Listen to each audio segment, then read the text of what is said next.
Welcome to the Cherry Shrimp Crash Course, the final episode here, I guess. I am, as always, I am joined by Adam from Old School Aquatics, and Howdy, we are everybody. going. Adam, I was still talking here. Come on. Yeah, I know. My bad. I cut you I'm off. trying to do an intro, and you're just getting in. What is this?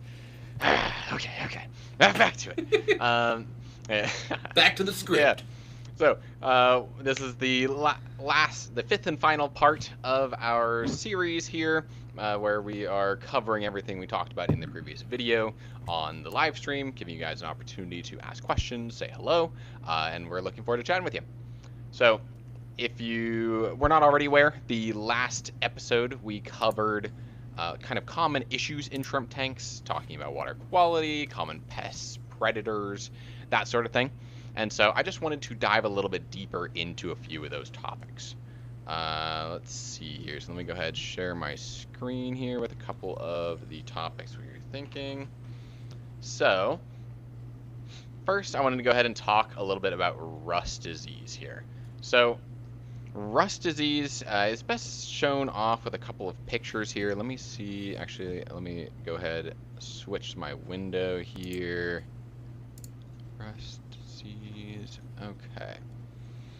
So rust disease is basically this bacteria that is being given the food that it needs to grow, and unfortunately what it produces when it grows is called a chitinase. It's this enzyme that breaks down the shell of a shrimp, because shrimp shells and other crustaceans are made of their shells are made of chitin, and so this chitinase breaks down the shell, and then it creates these little like red spots basically on it. Or it can also often create little red edges around the shell or around the gills, and you never want to see that. That's always a problem. It's generally a good sign that your water quality is having issues, because these bacteria like to grow in conditions where there's either lower oxygen levels or more like a higher nutrient load, because that supports their growth and potentially downgrades or like depletes the shrimp's ability to fight off these infections. They aren't as healthy, so they aren't doing as well. So I wanted to share a couple examples of that so you can help identify it in your tank. Also, let's see, we've just checking out the chat here.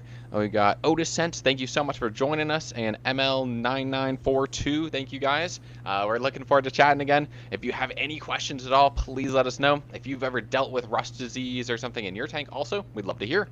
But it's great to say hi so we actually know that you are present in the chat, who all is there. But so we'll continue on and take a look at a couple of these other like examples. So you can kind of see it. It's not that easy to see in this image, but there are a few spots. This one would definitely be a concern, and these show kind of obvious kind of puncture wounds almost in the shrimp shell, and that's a good sign. So you can see that kind of darkened edge with the lighter circle there, almost like a bullseye, and so that's a good sign of rust disease on it. Let's see. So it's not always going to be easy to see, because let's see, where was this? So if you are looking at, say, a red shrimp, you're going to have quite a bit of trouble finding it. Like, it's possible that this little bullseye here could be a sign of rust disease, or it could be just a random like discoloration or difference.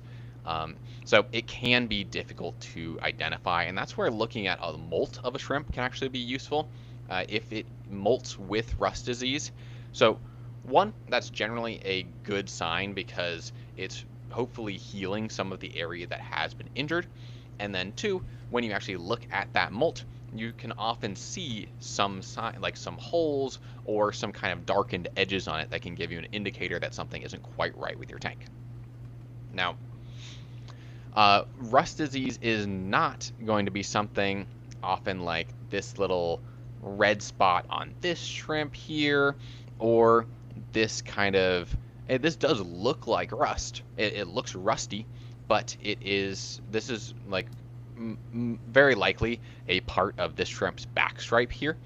And so I wouldn't be worried just because you see a kind of rusty color appear. You're really looking for again, placement of it, looking for it around the edges, and you're looking for actual holes in the shell. It's almost never going to be quite like this type of color that you see. So the same with this one here.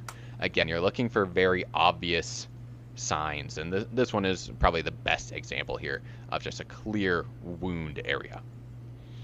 Now, as far as the symptoms, as far as like treatment goes, the main goal is going to be to figure out how to improve water quality and figure out why these bacteria are proliferating in your tank. Because the thing is that these bacteria are present in every tank.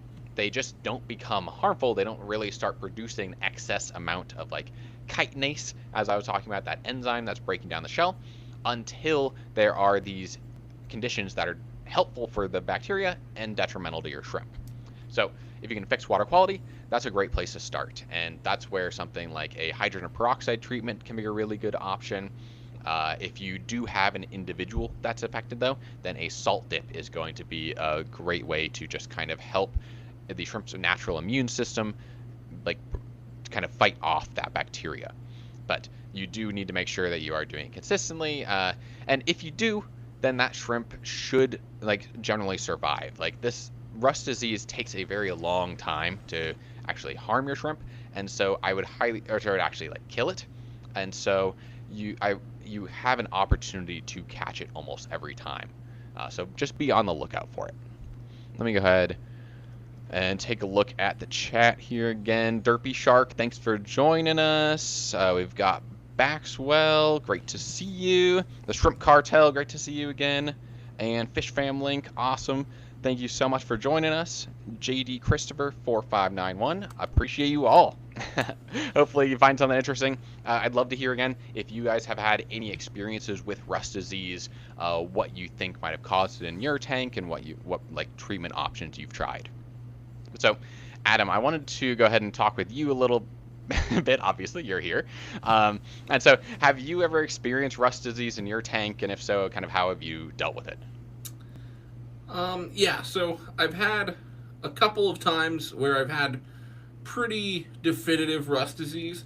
The problem I've always had with rust disease is sort of that, I mean, it's common in all these questions. It's like, is that for sure what it is? And to me, it always kind of symbolized like just general water parameters are probably amiss. Let's do testing. For me, usually what it is really, really high nitrate, especially in tanks where, you know, I have a pretty, you know, specified water change regimen, and, you know, out of just laziness or whatever it is, I miss some. You know, removal of nitrate is the end purpose. My tanks are generally really mature when I'm keeping shrimp in them, so I don't see like ammonia or nitrite, but I'll watch that nitrate run away, and that can alone be an issue here. I don't see it that commonly, though, to be honest, and I run lots of tanks with pretty high nitrate.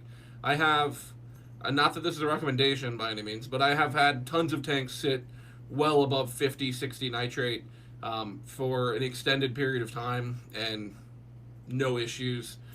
Mainly because I was dosing pretty, I mean, it was a ton of fertilizer that I was dosing in there. And really, I was attempting to grow plants more than I was attempting to raise the shrimp. So, yeah, I've seen it.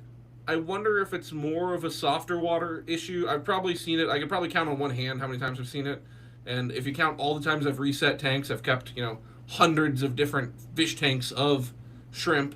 And so, I mean, it hasn't been that common to me. I'm curious, have you run into it? I think so. So I was actually really worried about it initially.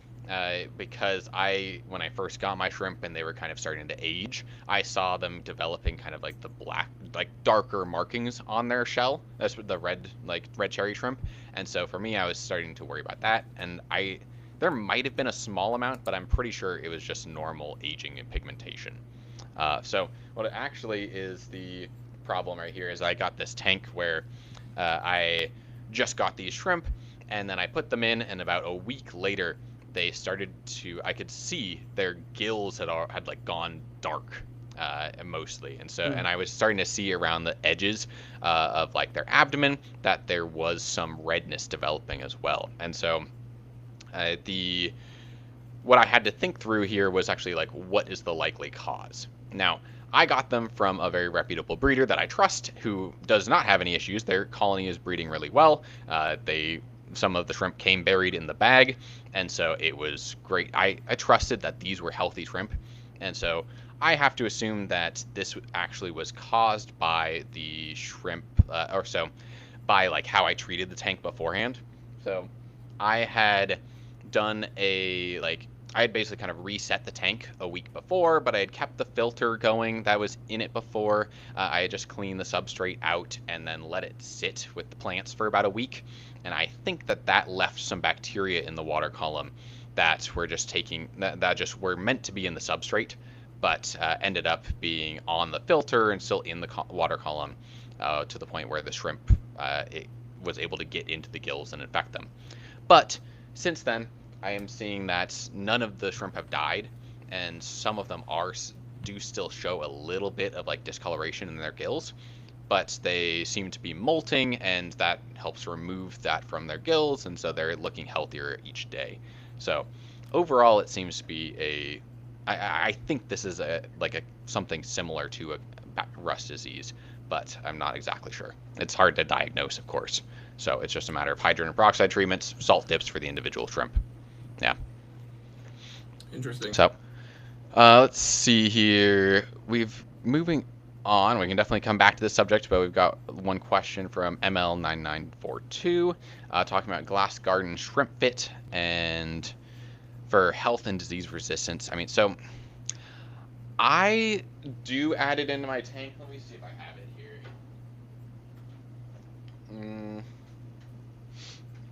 So it's adding brewer's yeast, some sugars, some minerals, beta-glucan, beta-glucans is from the yeast.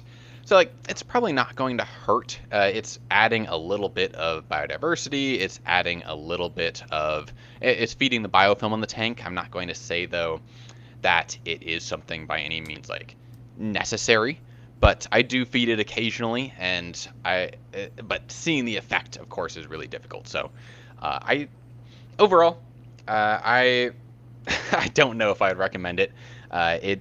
But having it's an additional powdered food source that I think does provide some nutrients and some different properties that you won't find in other food, and so it could be useful for just like part of your feeding regimen. I don't know, Adam, have you used like shrimp fits or Bacter AE, that sort of stuff? Yeah, I have. I mean, I don't want to take a controversial take on it just to say it, but I feel like there's a lot of times in this hobby where the general consensus is that it's probably not going to hurt anything, and if anything, it's probably beneficial. Therefore, to each their own, right? That's kind of a common synopsis on a lot of stuff. If I'm just giving you my personal opinion, I don't use any of it. I don't know that it's doing anything. I've never noticed it doing anything, and it's very expensive to utilize at scale for no tangible benefit, right? I get that there's sometimes stuff that takes a long time to see benefits. Effectively, to me, there's sort of this weird curve where if I have a very small amount of shrimp in a tank to where I can keep a really, really mature tank forever, like I'm not breeding a ton of shrimp, I don't know that I need that supplement. And in tanks where I'm breeding a ton of shrimp, they're just going to plow through all that anyways. To me, supplementing it is like, you need to actually feed the shrimp direct. When you get to, I'm talking 200 shrimp in a 10-gallon, there's no amount of Bacter AE that's going to keep a biofilm in that tank. You need to feed the actual animals themselves. So, and that's funny because I usually run one of those two extremes. I'm either trying to keep something where I'm focusing on a fish, so I'm specifically not breeding a bunch of shrimp in there, or I'm specifically breeding the shrimp and I have a couple fish in the tank, but the point is to make the shrimp colony get to, exploded population levels where there's no way to keep that level of, all those different things in there. I don't know. I don't think it's bad. Like, if you're using it, if you have it, if you already own it, I'm not saying stop using it, But if you don't currently own it, I think there's a lot of better things to spend your money on. Yeah, I mean, these are a lot of the same ingredients as Bacteria E, and the other thing is brewer's yeast hydrolysate. So I guess it's probably not. I have to look up the ingredients to see whether it's actually like adding in like brewer's yeast that can live and like help like create more biodiversity. Because if it is, then like that first dose could be useful, Sure. into which you're introducing another like organism to the tank that's could be beneficial. But then after that, you probably shouldn't need to be boosting it. It may have kind of diminishing effects after that. So it's interesting. Yeah, I guess I got yeah. one more thing to say on that one. Sorry, I don't want to Go drill for it, this one too down. I wanted to add a little bit more science behind that because I was kind of reflecting on what I was saying as I kind of came off as kind of like, I don't know, just a hater. To be honest, there is benefit to having the dried bacteria colonies and Bacteria E. Obviously, you're then adding whatever those colonies are. The problem to me is the idea that it's supporting that biofilm growth, whereas a true biofilm support cares honestly more about the housing for that than it does the actual powdered bacteria. For example, I worked with a company a little while ago. This is when I was kind of starting out my whole Fisher project. This is like a year ago.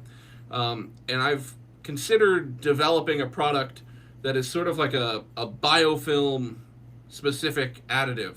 Rick, I think we talked about this loosely, like probably like a month or so ago. Is it the one you sent me the list of for like the ingredients? Yeah, where it's Okay. it's sort of a clay base. It's cellulose clay. You have it's effectively you're trying to give structure to give what is already there more housing to build just faster. So it's biofilm that already exists. You have pre-existing something, but you want to expedite its ability to proliferate. In that capacity, I think there's something to be said about a product that could do that kind of stuff. I don't see those ingredients in stuff like we're talking about with like these Bacteria E type products. And so I don't know that directly supplementing it is necessary over time.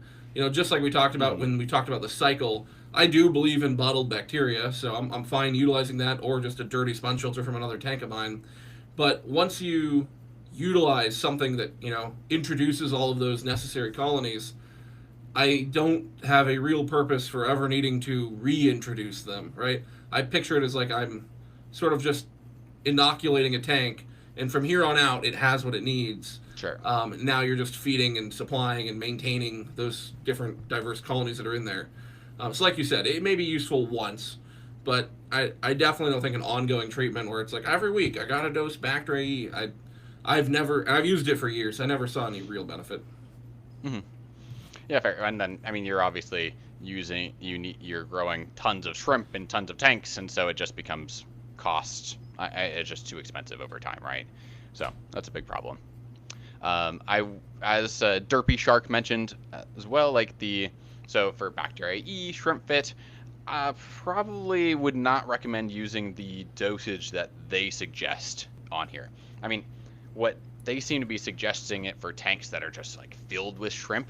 There's something like I don't know, a full scoop or a half scoop per week, and that is way insane overkill for something like, especially when you just get your first 10 shrimp, to do much smaller doses. I mean, you can add some people just do like they stick a toothpick into the container and then just add whatever's left in there, and I think that's a little bit over cautious. So maybe you could start with like a very small amount, and then you can work your way up. Even if your shrimp colony isn't necessarily increasing that much, as long as your water parameters seem good, nitrates are good, everything.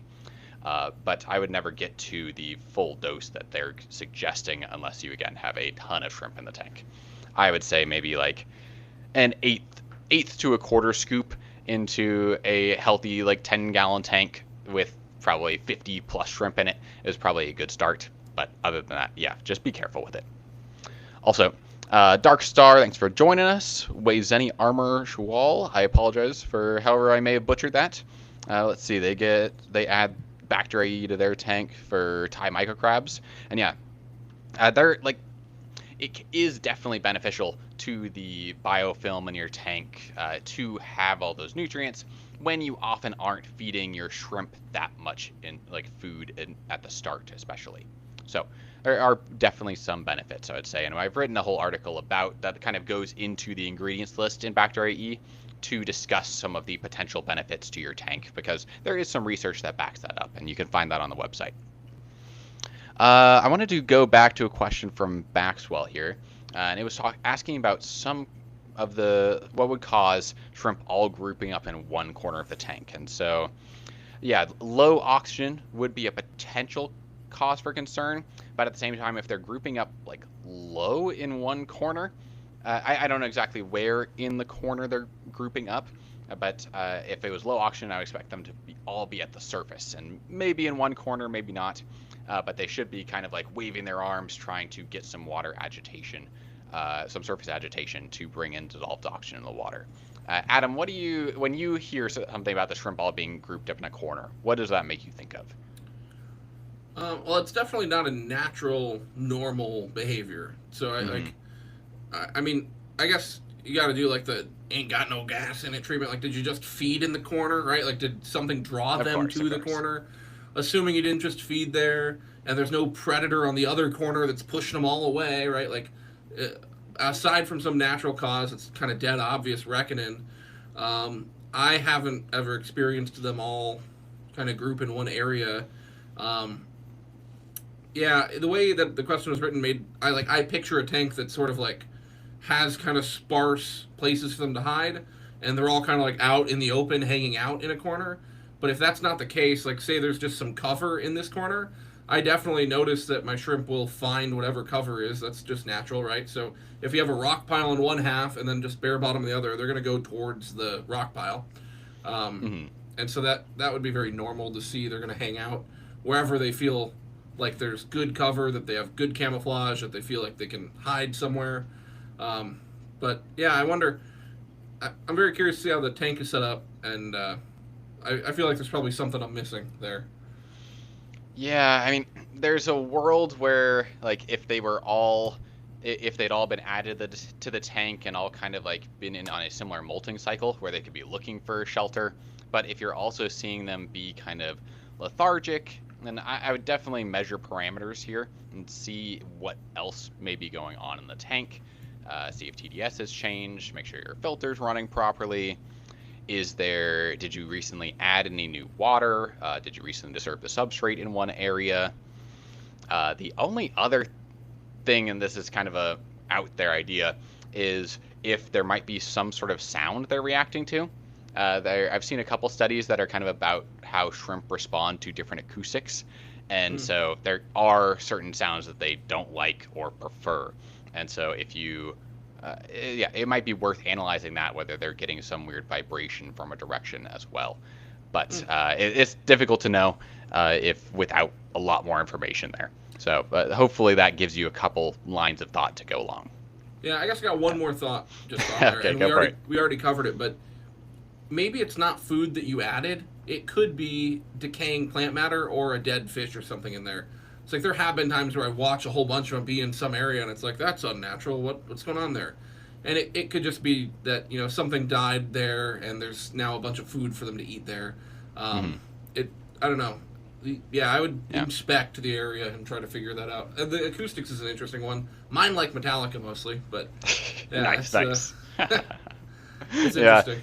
I would, if they are exhibiting like normal feeding behavior and they're all in one corner, I wouldn't worry about it basically at all. Probably, like, it's almost certainly that they are just happen to be there. It will happen eventually based on random movement that they'll be all in one spot probably. But hopefully they're not there for too long consistently, and hopefully they aren't acting lethargic. Okay, so let's see. I'm not seeing any more questions right now. So let's go back to some of our other topics here. So we've gone through rust disease, and then so let's talk a little bit more about water quality issues. And so if you watched our most recent video and listened to what we were just talking about, so there are some obvious signs of so you can use your so let me see, where do I want to start with this actually? So looking at the microorganisms in your tank as well as your shrimp, is a good way of identifying whether there are water quality issues. Again, I actually like having the monodiscus in my tank. So same with Vorticella, Scudarella. I mean, they aren't particularly harmful. They take a while to build up, and their growth is a good sign that there are excess nutrients in the water column that you may want to do something about. Aside from that, same with rust disease. All of these do take a while to kill your shrimp, but so if you do see them, you do have time to react and hopefully adjust to those changes. Other than that, I mean, it's paying attention to your ecosystem. If you're seeing a ton of other other microorganisms like copepods or detritus worms suddenly pop up, it's a really good sign there's a ton of food available in the system that your shrimp are not getting. And so you may either need to reduce feeding or do more frequent water changes, add extra filtration. There are various things that you can change in your tank to hopefully help improve it overall. If you also if you know that you haven't done any water changes in a long time and you have been feeding a lot, or if you haven't done any filter maintenance in a long time and you're still feeding a lot, if you see that the filter isn't running well, again, those are all good signs that your water quality is almost certainly decreasing. I wanted to pass this over to Adam though, because he had a couple things specifically about, say, about plants and how they interact with your tank overall. Yeah, so I guess I'll just jump right into the big issue. I feel like a lot of people wind up buying plants and shrimp at the same time. So say you've cycled a tank, you've gone through the whole process, you've waited, it's actually a mature tank, it's a good ecosystem, the ecosystem's ready for shrimp, you've done everything right, and you found a great online seller, you love the shrimp, and they probably sell plants too, because that's the nature of the business, and so it's cheaper for shipping. It's just kind of the way things work. It's very common. Even if you're just going to go to the fish store, how often are you at the fish store? They sell shrimp, they sell plants. My shrimp like plants, my plants like the shrimp. Bada bing, bada boom. The problem here is that a lot of times we're buying plants that are immersed grown. That means they're grown actually out of water. And they're grown that way because it's faster and cheaper for the farms in Florida to do so. And I get that. It's just the way things are done. The problem is that generally the actual tissue that you're buying, the actual leaves of the plant, are going to die back. And it's called melting. A lot of different plants do this. Crypts are very famous for it. It's called crypt melt. But lots of plants do this. And sometimes it's not immersed grown, and they can just die back for all sorts of different issues.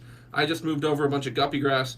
I made a dumb YouTube short where I was like strangling it in a bucket trying to get all the duckweed out of it. And I effectively stressed out the guppy grass so much to the fact where all of my guppy grass melted, which is it's like a grass just that floats in the water. Like squeezing it, you're saying? No, I think it was dark for probably overnight with kind of poor. It was sort of just like I moved it, I left it in a bucket to kind of let the duckweed try to float out of it, and the stress of movement and handling and getting kind of trapped in a small package. I don't know. It's kind of a notable thing. I mean, lots of plants do this. If they get stressed, they'll kind of lose all of their leaves, and hopefully some roots sprout out, and it can use some of the nutrition as it's dying to save and then sprout new life. So now I have all this ugly, dying plant matter, and a couple of just sprouts of new life. So that's great for me, right? Those little new sprouts, those are going to take hold. They're going to do great. The problem is now I have a ton of plant matter that's decaying. And so you guys will run into this too. And if you're not, if you get a little unlucky with it, you'll buy plants and shrimp at the same time. Everything's ready. You've done all your testing. It's, the cycle is complete and it's mature. And you're going to have some melted plants come back. And what will happen is as they melt back, they will release ammonia. It's decaying plant tissue. And the shrimp will consume it. And so a lot of people see my shrimp are eating my plants. You'll see that's a common question. And a lot of times it's, the plant was kind of already dying back. They're just kind of consuming that. That's kind of their function. The problem is you are thinking to yourself, hey, I'm only adding a little bit of food. I have this whole cycle. Everything's good. I'm, feeding kind of the recommended amount. I'm being very careful. I'm not overfeeding. And in reality, the plant itself is feeding the tank way more than it's able to consume at the time. And so the workaround here is to continue to monitor parameters. I mean, you'll hear us, that's kind of we'll say that a million times, right? Keep an eye on what's actually going and not just looking at the tank, but go measure parameters. And a good idea is when you have excess plant melt back, you can just remove those leaves. I don't find that there's anything special about the nutrition of melted back plant matter. I remove that and I'll hand feed my shrimp whatever I actually wanted to feed them in the first place. It's kind of cool, and if it's like a singular leaf off of a small crypt, it doesn't matter. But if you just put in tons of Java fern and Amazon swords and a whole garden of crypts, and you have all these stem plants and all these floating plants and these mosses, and you're getting into it. Ask me how I know. As we do. It's very easy to have a lot of things melt at the same time, and it's something to keep an eye out. That can help. Well, it would hurt, but that contributes to the problem of water quality. And unfortunately, right as the shrimp are most stressed in transit, that's when they'll be coming into your tank. And then if you add on, you're kind of compounding smaller failures there, which can be a problem. So something to keep an eye out. Mm-hmm. Yeah, I mean that. So your overall recommendation is to probably avoid putting in plants at the same time as shrimp in general, right? I mean, maybe no. I mean, not really. I'm okay with people. I would generally recommend people do what is simple that makes sense. I don't think there's anything inherently bad about putting those in at the same time.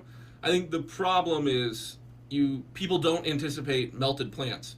If it's your first fish tank ever, and you're not super deep into aquatic plants, when you might not understand it was never grown underwater. The leaves that you're buying actually cannot survive underwater. That they were made to use the CO2 in the atmosphere, and underwater they literally every leaf that you just bought from the plant store or online, all those leaves have to come die and then come back underwater.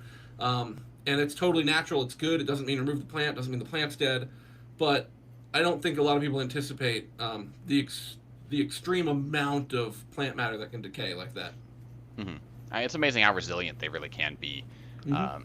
But that is part of why I would generally recommend trying to add plants before adding shrimp, if at all possible. I know that it can be nice to save on some shipping charges every so often, but if possible, I would definitely recommend throwing in the plants almost as soon as you get the rest of the tank set up, because that gives them time to do their decaying process. It adds to the ammonia that helps boost the cycle, and then they are establishing themselves into the ecosystem, and so that way you have just more stability when you actually do add your shrimp, hopefully a month or two later. So I absolutely agree. Yeah. Completely. Cool. Of course, if you know that, let's say you already have these plants, you're moving them from one tank that already has very similar water parameters, everything, then you don't have to worry as much about melting. It's going to be somewhat more similar, and then it's not as big of a deal to wait as long. There are times when you could do a quick cycle and have no issues whatsoever.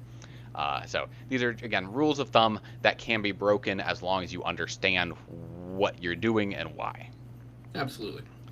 Let's see. We have a question here from Dark Star Torpedoes here. That's not sure. So, stopped keeping fish, left as is. Added 20 shrimp, no sign of breeding. Is that normal? Okay. So, stopped keeping fish, left it. When did you add? I'm a little unclear as to when you actually added the shrimp here. I don't know. Do you see? Can you tell? Is it when at that 4-month mark when you added 20 shrimp, or is it after that? Yeah, I'm not totally sure. Yeah. So to answer that, then, in general, I would not be surprised if it does take up to 3-ish months in general for breeding to happen. As we mentioned in one of our previous videos, it just kind of depends on what age you get them and where they are in their molting cycle, because if you get them maybe at 2 months of age, then they need at least one more molt, and then maybe the female's ovaries aren't quite developed, and so she needs a second molt, and so all of that can take 2-ish months or more. Okay, 2 months ago, as they answered. So gotcha. Yeah, I would give it a little bit longer. If you're not seeing any deaths and parameters look good, they sound like GH is maybe slightly high. But if it's bought from a local breeder, I'm guessing that you're using the same tap water parameters, so I wouldn't worry. I would just kind of let them be and try to avoid changes in the tank as much as possible and let them breed. That being said, I think it does depend on the quality of the breeder. I got some shrimp from Mark Shelley Aquatics, and I am very impressed with just how it seems like they were all just ready to go and are breeding really well already within the first like few days or first molt. They are ready to doing very successfully in the tank, and so that's why doing the getting shrimp from like a local breeder or a home breeder is generally a good idea, and that's what Adam's whole process is going to be about, of trying to get into make something that's really consistent but give you really healthy shrimp every time. And we will get into more of what Adam's doing here towards the end of our conclusion. Ooh, I like this next question. This is a good question. Dragonstone for shrimp tank. Okay, let's hear it. What's your answer? Okay, so I got into this hobby. I started when I was like, I don't know, let's call myself 8 years old. And my dad had a 75-gallon tank in just the living room. There was nothing in there. He's like, all right, boys, pick out some fish at Petco, whatever. And so I picked out like a peacock cichlid, a common pleco, and like some Dalmatian mollies, and let her eat, right? Decades later, I'm a mega fish nerd. And throughout like all of my teens, I thought like the Dragonstone look was the coolest aquarium look I've ever seen. And to be honest, I was trying to be like really smart with money, especially when I was in high school, saving up for like a car and college and yada yada. And so I never made a really cool aquascape when I was back at my dad's house using Dragonstone. Now that I am like one of those whole-grown adults, right, with my own house, and I got 200 fish tanks, right, I finally invested in like my first piece of Dragonstone, right, and it was like $11. So, you know, $500,000 spent to get here, and I got my $11 rock that I'm excited about. And let me tell you, absolutely worth it. It looks just as cool as my 10-year-old self thought it would. I don't know. I think there's something really, really cool. I always have.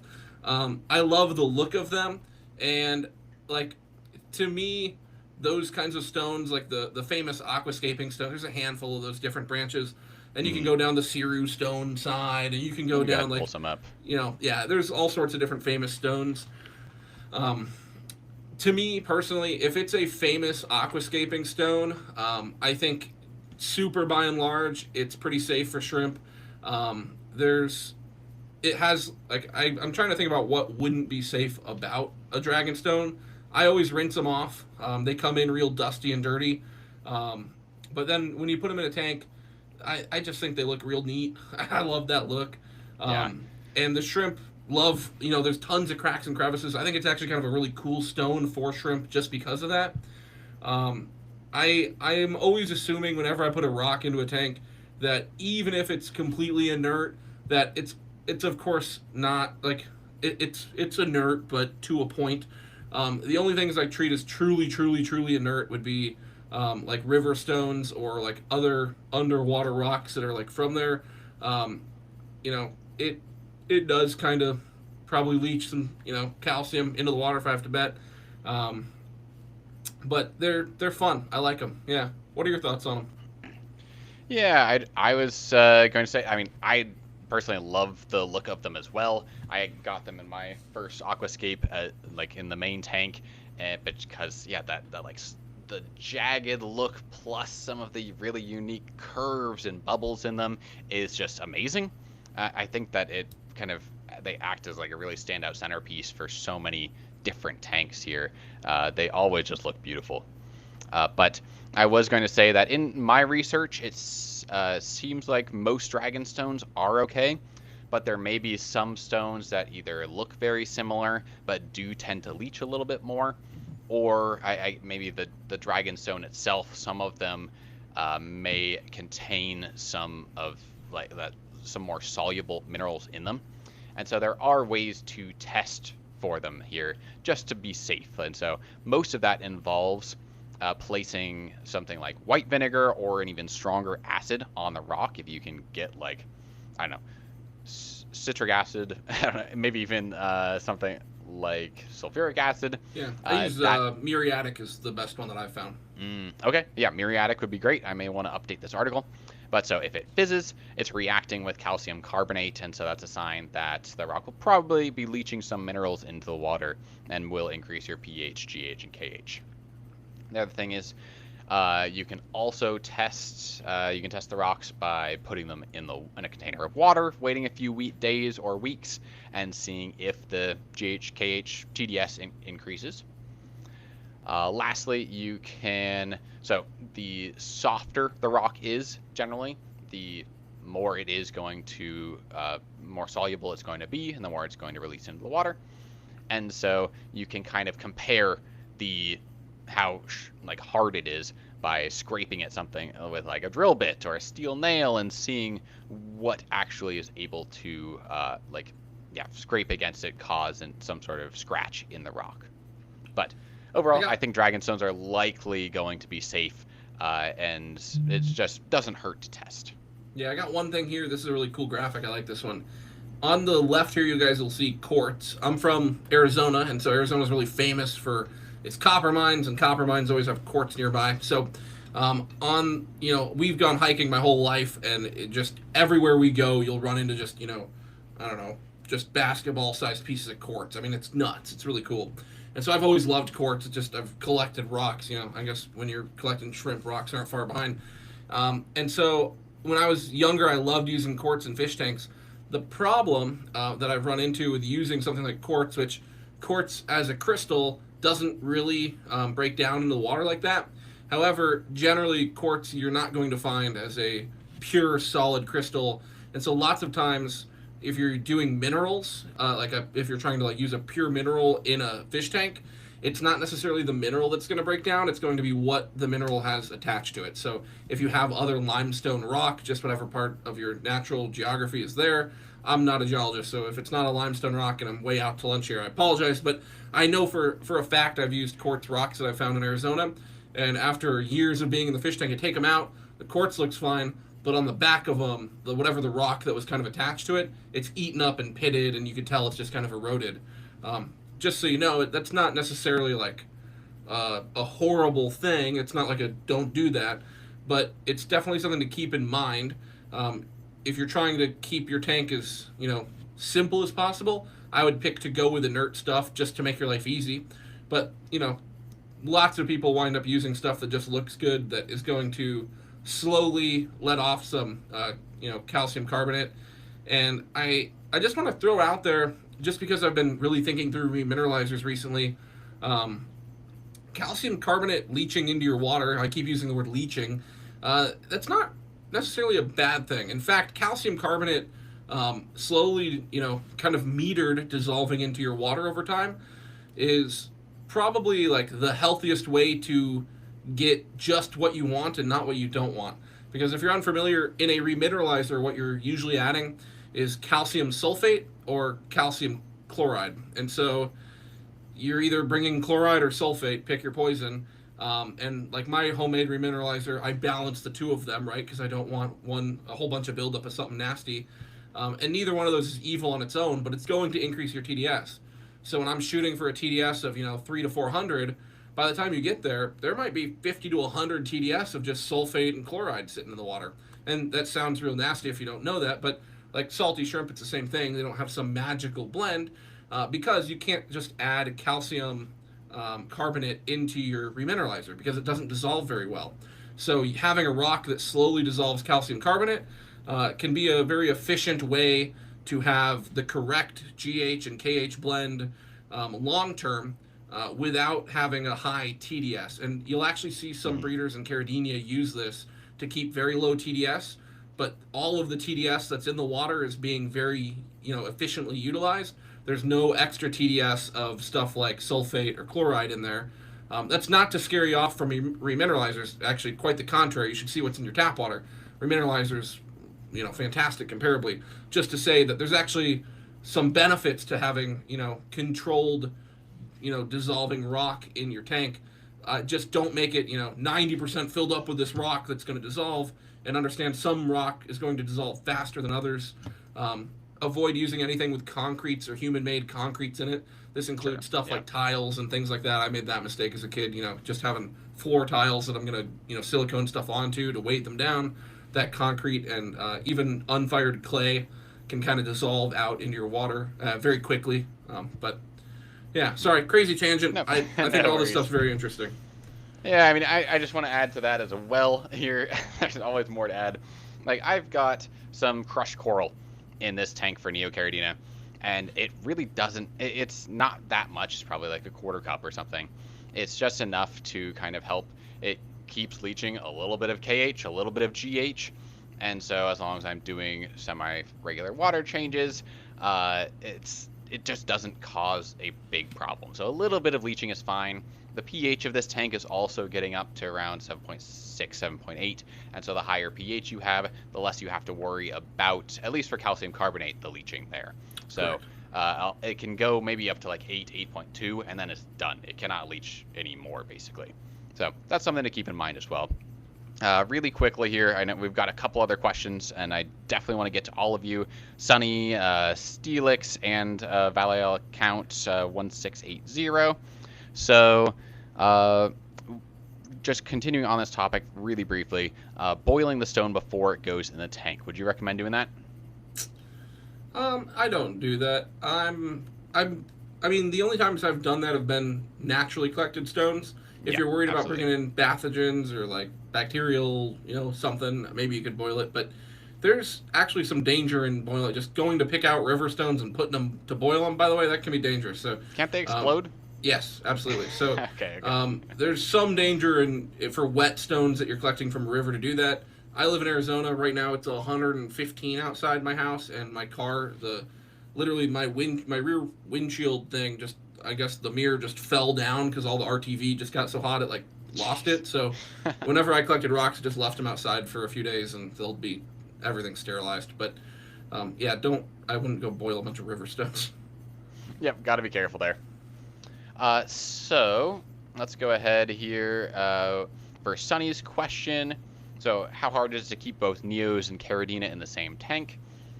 So when you say regular, we've talked about this a little bit. I'm going to try to briefly cover it here. When you say regular Caridina, I'm guessing you're talking about kind of soft water Caridina like crystals, more like Taiwan bees, boas, stuff like that. And in that case, it is going to be quite a bit harder.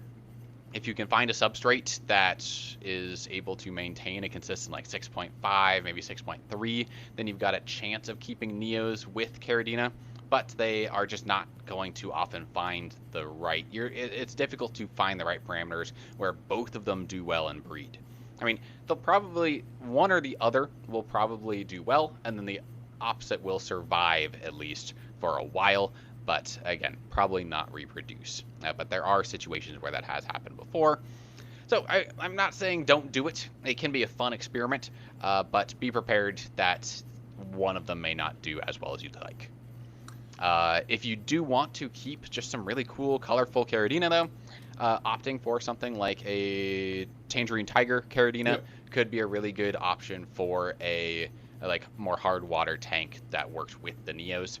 That being said, I've found that I tried to get some Tangerine Tigers in my Neo tank, and I did still find that they didn't breed that well. I finally moved them to a softer water tank, and they started breeding. So there's not like the best option. You could also technically get a mono shrimp that are Caridina as well, and I would always recommend those with Neos. I think they're really interesting as well. Anything you wanted to add really quick to this topic? Yeah, really quick. I mean, this weekend I got to meet somebody local to me in Arizona who's doing this currently. It's kind of interesting. Okay. And, it's sort of... I always hesitate to say anything's, like, impossible. I mean, obviously there's scientific limitations, but if there's kind of a will, there's a way. And with enough time and money, a lot winds up becoming possible. So I know the guy that I'm talking about is actually doing, like you said, he's doing tigers and... he's doing Orange Eye Neos together, and it's kind of a pretty cool. He's got both of them breeding. It's a pretty cool setup, and so it is possible. If you've kept less than 3 shrimp tanks, I would tell you that you're probably not going to succeed your first time, and that's probably an understatement. Like the odds are very against you doing Caridina and Neos in the same tank. I've done it. Not very successfully myself, and not very on purpose myself. I've had just import tanks where it's like I have kind of the back end of some Caridina, so the tank was really set up for like blue bolts or something, and like I just haven't sold out of them yet, and I don't have another tank, and so I kind of like water change in water that is more happy with Neos, and if you do it slow enough, your blue bolts don't die, and so I wound up having a bunch of red Neos in with blue bolts, and you know, I mean, they didn't breed, so like, was it really they didn't die, so I guess it was a success. But I mean, I just wouldn't recommend it if you're trying to have a fun old good time. But if you're trying to, play it on expert mode and use level 1 weapons, go for it. Yeah, no, it's a good handicap for sure. If you do want to try with like a soft water Caridina, I would definitely recommend one of the less sensitive species, like a crystal shrimp, rather than going more towards like the Taiwan bee or like the Tai bee hybrids. Those are typically need even lower pH, like 5.5 ideally, to 6 or so, to really like do well. Let's see here. So hopefully that answered Valial account 1680 as well, about kind of the difference between Neos and regular Caridina. There are quite a few different options, but so they basically do best in different parameters, and then Caridina are typically going to be a little bit harder to breed. They tend to grow a little bit more slowly, and so you have to be more patient with them as well, and just require a different setup. Let's see. Maxwell is at 100 Neos versus 1 crawfish. Who wins? Adam, have you kept any crawfish before? They are illegal in Arizona, so I refuse to answer. But okay. Okay, smart. That's a good call. You've always been talking to a lawyer. I like that. Way to be prepared. Yeah, they don't play nicely together. Let's put it that way. Yeah, I would take the crawfish probably every day. I don't know how long it would take for 100 Neos. I would guess 2 to 3 days they're wiped out entirely, while having done absolutely no damage whatsoever to the crawfish. You're gonna have a really happy large crawfish by the end of the day. Yep, great for the crawfish. Okay, let's see here. Any thoughts or experience with Sulawesi shrimp? Have you tried keeping them? I have not. These are ones that I am a total noob at, and they look super cool. So it's they really do. Something I've tried to kind of specialize down to something, but I kind of am always looking around like, wow, I should get into trapdoor snails. I should get into I try not to squirrel myself too hard. But have you kept them? No, not yet. I would love to, and like they're actually, I believe they're also a Caridina. But so they are almost certain, and so that would be actually another option here if instead of going soft water Caridina, you opted for more going with Sulawesi shrimp, because I have heard about them actually doing quite well with Neos. And from some of the successful breeders of Sulawesi shrimp that I've spoken with, they were saying that Sulawesis tend to be pretty shy overall. And so if you do add Neos to them, then just having that extra population, I think, plus that extra activity helps them feel a little bit more comfortable. So you end up seeing the Sulawesis a little bit more. So I would definitely recommend trying it out. If you do, I would suggest still going with like remineralized water, because they need like very pure water, but pretty high hardness. And so overall, I believe that can be difficult to actually balance out, or it's hard to get those conditions unless you set up the tank right with the right water. So something to think about. Let's see here. Cool. I don't see anyone. It looks like we're all caught up on questions here, so we can go ahead and move to the next topic, which is properly quarantining and treating your new plants. So how often do you end up doing this, Adam?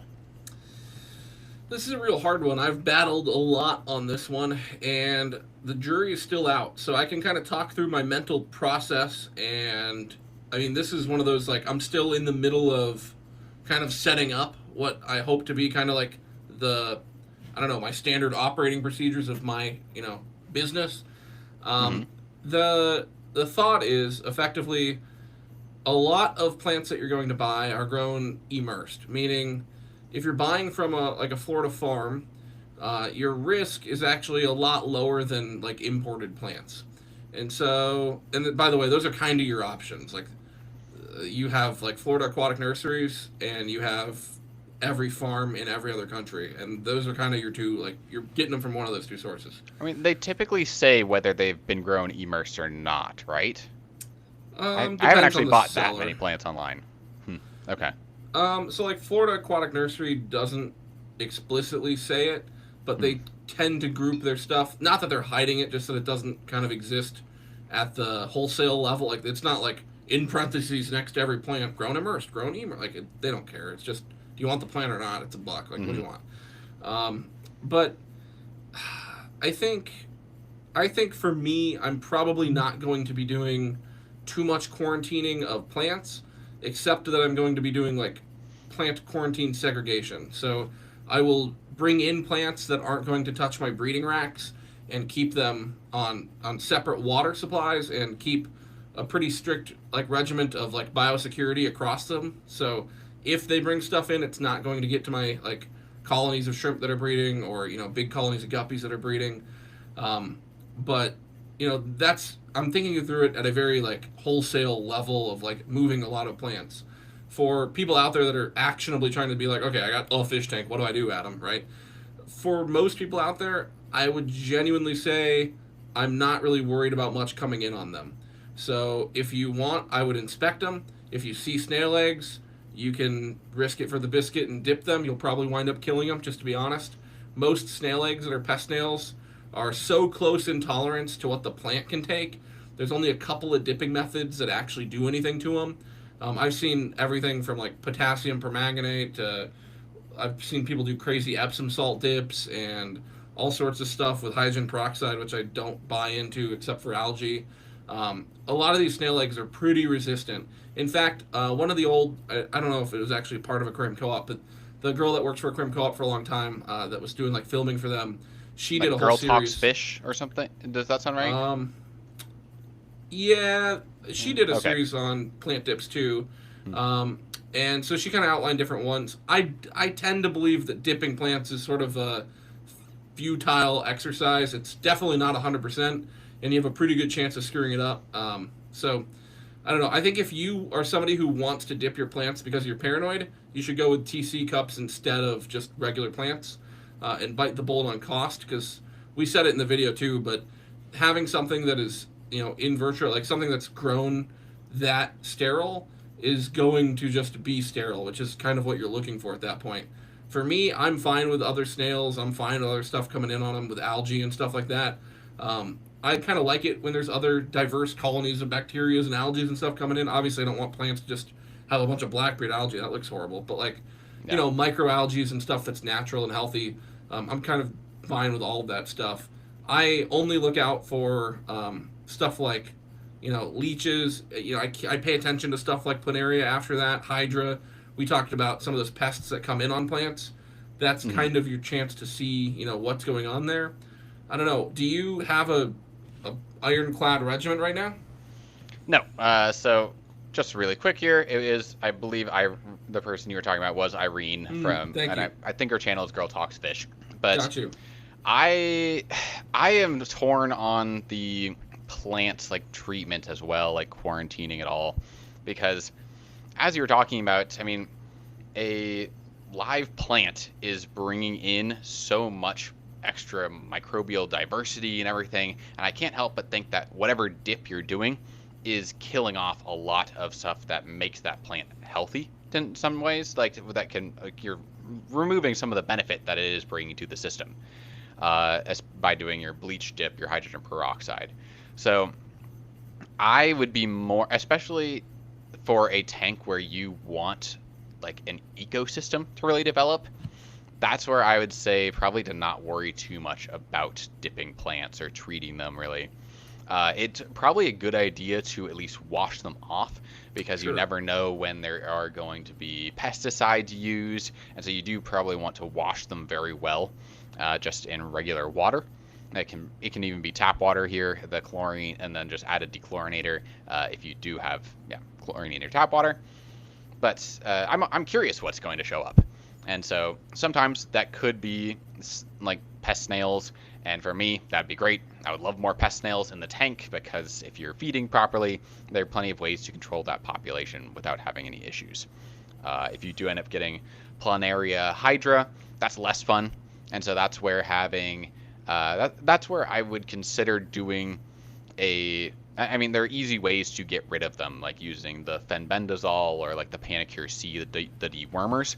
They're fairly easily removed, although those also have some detriment to the ecosystem. And so it's an interesting trade-off, but I do think it's worth it to be able to see and kind of deal and like experience all of that.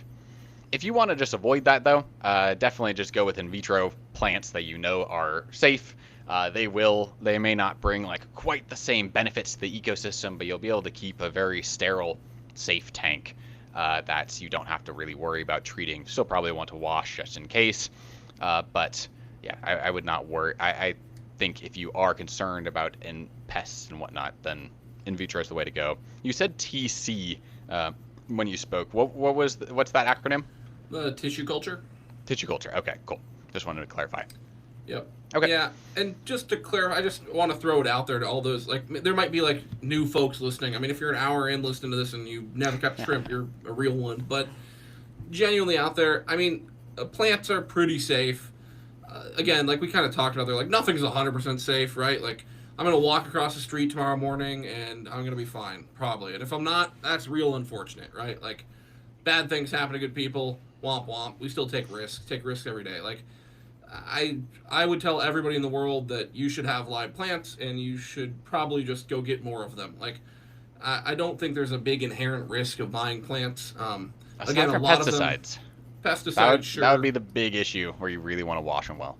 I hear you. I'd be curious to see where the pesticides are coming from. Like, I know I've talked a lot with the people at Florida Aquatic Nursery. They provide probably 60% of all the plants that you even have access to right now online. And, they're the sole supplier mostly. I mean, I won't say that. But they are a very large supplier to everybody you can think of online. And, they don't use pesticides in that capacity. They don't surround themselves with other farms in that capacity.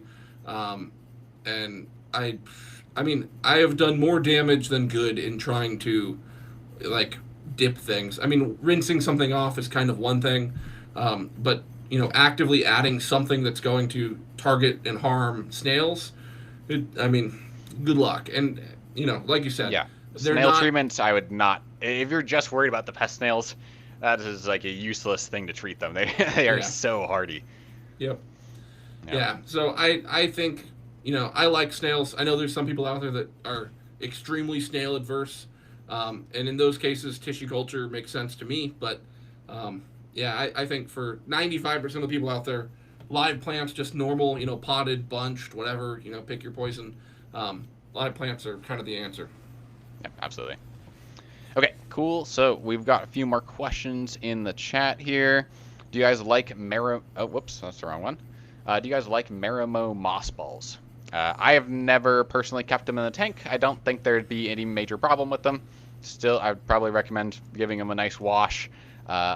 My concern is I think I remember hearing some news articles about them having spreading some freshwater mussels or something along those lines. I forget exactly. Did you hear about that? They're spreading some invasive species. Interesting. No, I didn't hear about a mollusk or anything like that. I know that they're grown in kind of a bog, and so the center of the ball can kind of have kind of stuff in it that just isn't. I didn't know that it was like clams or something like that. But I've definitely heard that they can bring stuff in that's unwanted. I don't know. I have kept those before. I've brought them in to resell them. Like, I've done a bunch of plants before. They're. I tend to think that they're one of the lower helpfulness plants, I guess. That's a stupid way to put it, but I would pick a lot of other plants before I would pick one of those if I'm just picking it for the benefit of the shrimp. To be fair, honestly, any live plants are better than no live plants, and pick what you like. So there's lots of aquascapes where the whole idea is the whole substrate is just a bunch of those Marimo moss balls all over the bottom. There's whole aquascapes where they're hanging from islands, and they do cool stuff, or they cut them up and they make little trees out of them. Yeah. To each their own. I think that's not a very pretty moss compared to a Christmas moss. I think weeping moss even looks kind of cool sometimes.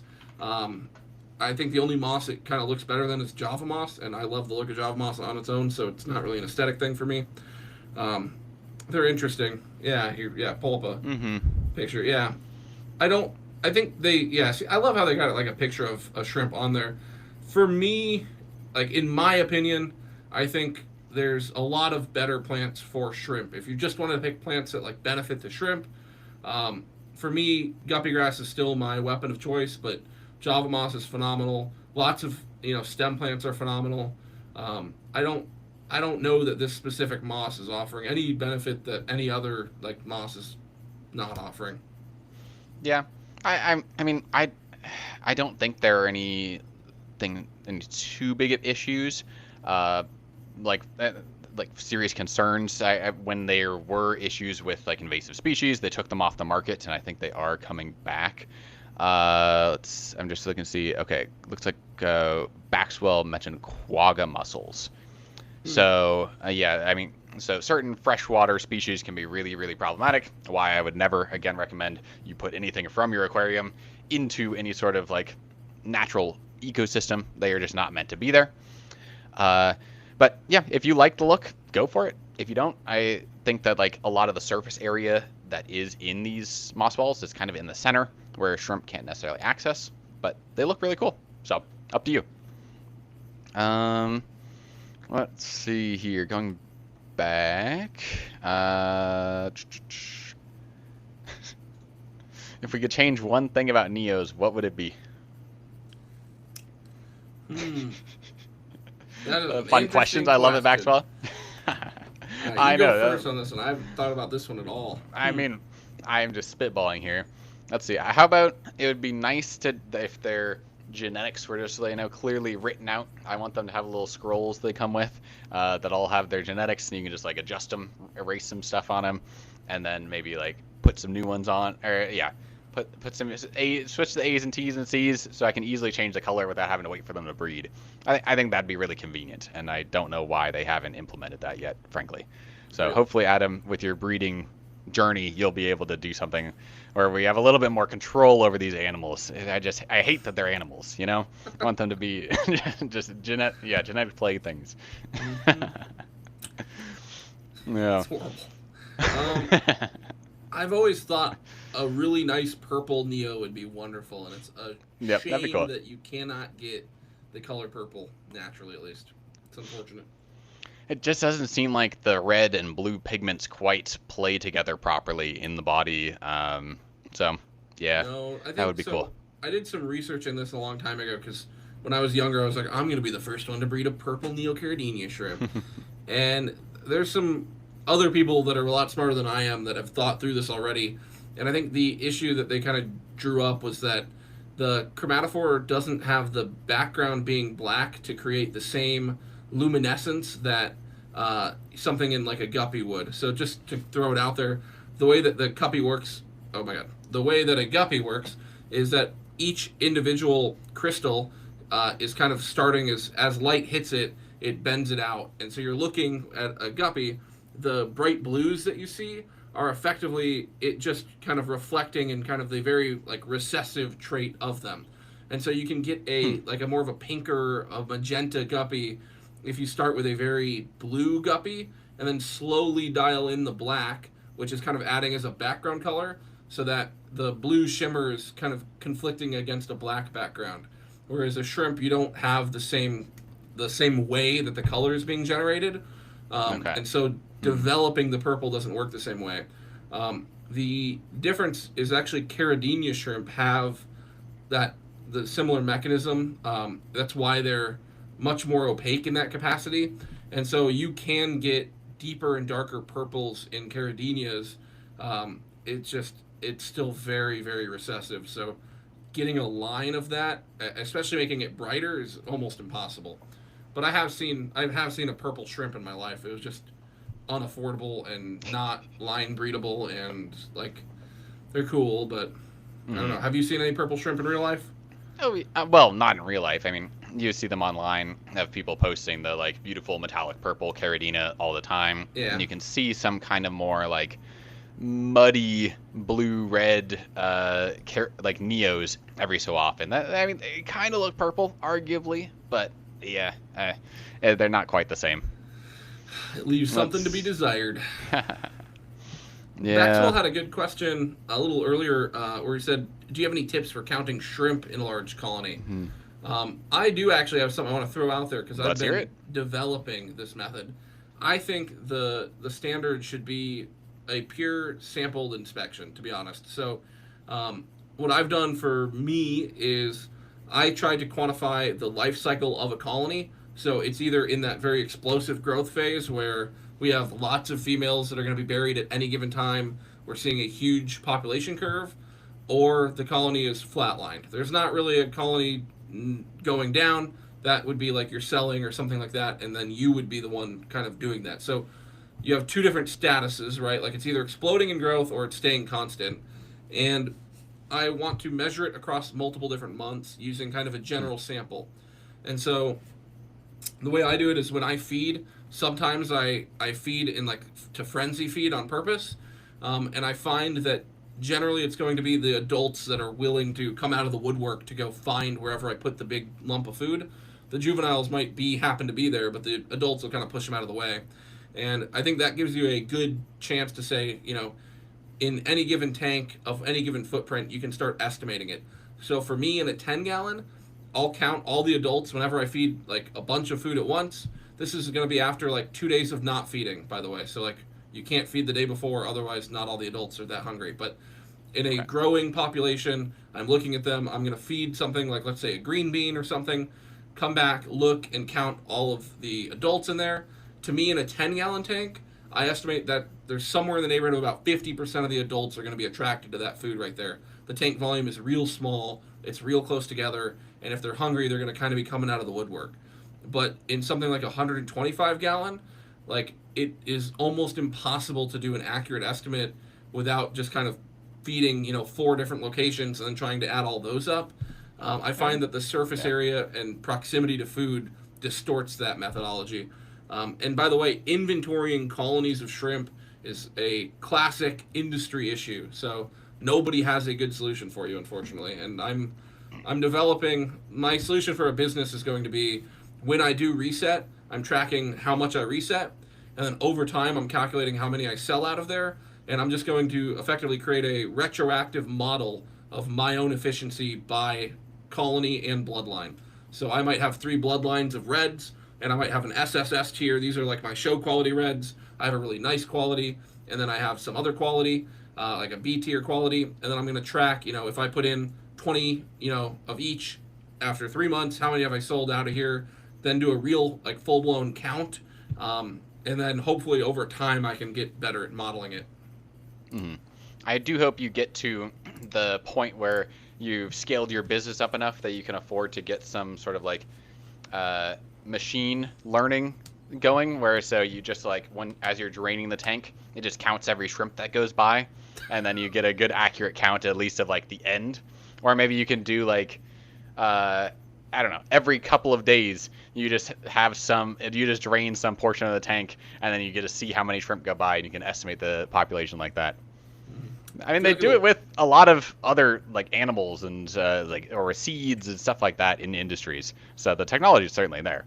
Yeah, I feel like we'll do it more like Idiocracy, where we'll have somebody at the front desk be like, boop, boop, boop. It'll be perfect. Hand counted. Yeah, you could just videotape it and then do it yourself too. That's fine. So, I've done that so many times, it's not even funny. Let's see if we have any other questions here. We've got glow shrimp. Glow shrimp would be pretty cool. I mean, I don't know. I personally don't like the look of the like neon colors, but there's certainly some like many people's cups of tea, so that's great. I could definitely see that being fun if they're just like, I don't know, not iridescent. If they are, what's the word I'm looking for? They're just glowing. Glow brand trademark. Yeah. Oh my god, I'm blanking. Anyway, yeah, would be very cool. But another question: have you guys used any 3D decorations in any of the tanks? Can any of the material be harmful to shrimp? And I mean, the question there is absolutely it's possible. There are certainly certain types of plastics that are going to leach stuff into the water that you just don't want to be worrying about. And so check to see whether the plastic they're made out of is food grade or food safe or not. If it's not, then I would be very wary of adding anything like that into my tank. Have you added any sort of like 3D printed stuff into your tank? Yeah, so I mean, I'll give you kind of the lowdown on 3D printing stuff here. You're going to want PETG. I'll give you the answer to the question first. So PETG. Yeah, PETG right, is the correct plastic to use. There are better plastics, but most 3D printers need enclosures or heating and special things to print the even higher quality plastics. PETG is generally going to be safe. I agree, food grade would be better than not, but just for pricing, I don't always go to food grade, and that's just it's just how I roll, I guess. Living Is on PETG the edge. not food grade? It depends on how it was manufactured and where you're getting it from. A lot of times Okay. it is though. You can buy it in bulk from sketchy eBay sources, and it doesn't necessarily say food grade, so I wouldn't guess that it is. But I think a lot of the food grade labeling has to do with whether or not it's not necessarily material; it may be handling. So, like logistically, if it got handled, it might not be FDA compliant. Mm-hmm. Yeah, it looks like there are also some issues. So yeah, there could be certain well, I don't know if oils would necessarily be an issue if it's being 3D printed, but yeah, it looks like colorants can cause a problem, how the material is processed. So I would just be careful, be aware. Don't use Elmer's glue when you're 3D printing PETG, because if it's going into a tank, the glue will leach into the plastic when it's hot and laying the first layer down. That said, I typically try to stay away from an abundant amount of 3D printed stuff in a fish tank. Even PETG technically is not water soluble forever. Not that it disintegrates into water, but the water kind of destroys the material over time, and there's some UV That's not a good concerns sign. as well. It's not great. It's lasted in a couple of my applications for 5 years probably, right? Whenever I was a freshman in college, 6 years probably now. So and there's no degradation visibly. It's still fine. But I feel like a lot of people that I've seen online, they're either I'm never 3D printing something and putting in the tank, or I'll 3D print the fish themselves and put them in the tank. There's two extremes. I think if you have a really good use case to use them, especially if it's not sitting in there all the time, I've 3D printed Python attachments. That's a good idea. You can 3D print just things that are in there for a short period of time, and it's no different than your fish net going in there and some a nylon net. Nylon doesn't necessarily break down, but you're also not supposed to leave it in the water 24/7 for a decade. But you can use it in fish nets just fine, right? I think if you're looking to make a SpongeBob castle, just go buy the one online. The 3D printing it becomes $8 or something probably. So yeah. I think last live stream or maybe a couple times ago I talked about my buddy who's getting into fish keeping, who his whole thing is he has a vision. He has this whole, he already knows what he wants, and that I'm usually not that person, so that's cool. And he wants this kind of Japanese fishing village on suspended tree trunks, and then there's gonna be fish underneath it, and then half of it's out of the water, and this cool vision. And when you have something like that, obviously 3D printing becomes a really cool option. I still told him do whatever you can to use natural driftwood as the tree trunks, and then just have mold that somehow or silicone it up to the 3D printed top parts. I would choose not to have 3D printing sitting in the water column if I got to choose. Yeah, that's probably a good call. So be careful with it. If you really, if that's the only way to make your aquascape, make your dreams come true, I would then do it. If you can just make sure that the material that they're being printed out of is safe for the water. Yeah. Yeah. Do not use PLA. I guess that's kind of the long and short of it. Okay. Yeah. Let's see. We got a question. Heard Yellow King Kong can adapt to Neo parameters. I have heard about the King Kongs being able to as well. So you'd probably be looking for a breeder that's specifically saying that these yellow King Kongs have been bred in Neo parameters, and so so you can keep them with them. I can't help but wonder if it's still kind of a sensitive topic where the yellow King Kongs maybe in the perfect parameters in that breeder's tank they've been able to successfully get them breeding, but then in another population, if you were to get them, they still might have a much higher success rate in those lower in the lower pH, softer water conditions.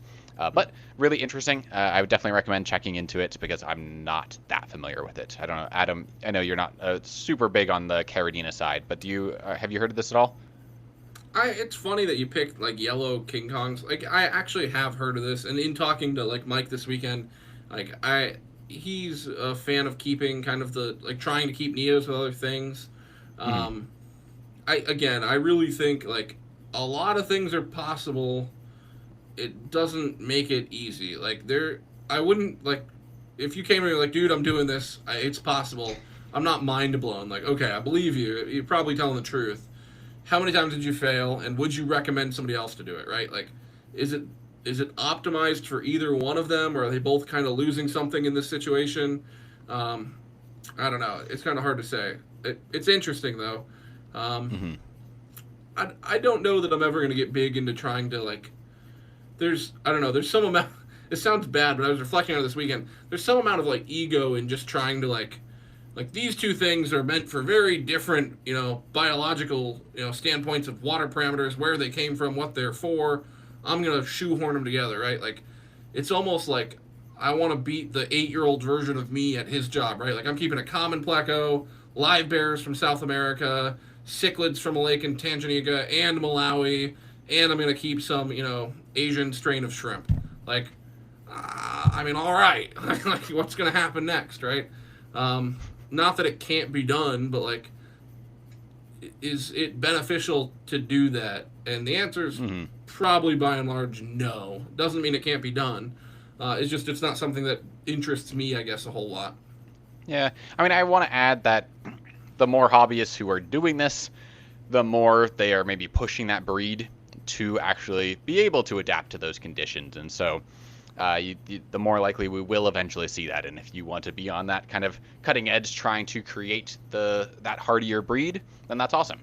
I will also say that the longer the breed has been around, the more likely you are to see. So hopefully some of their inbreeding issues have decreased, and so they are becoming hardier. So as the shrimp cartel is mentioning there, like orange-eye blue tigers have been around for quite a while, and so they can definitely be bred in neo parameters, and some people do have a great success with them, and hopefully more and more will do that same thing in the future. So Yep. a lot of cool stuff that's still happening in the hobby. Absolutely. I'm trying to think if there's anything else I was going to add here. It's okay. But loving the question, guys. Thank you so much. Glad you guys are engaged. If you have any stories, want to share anything about what we're talking about here, please do.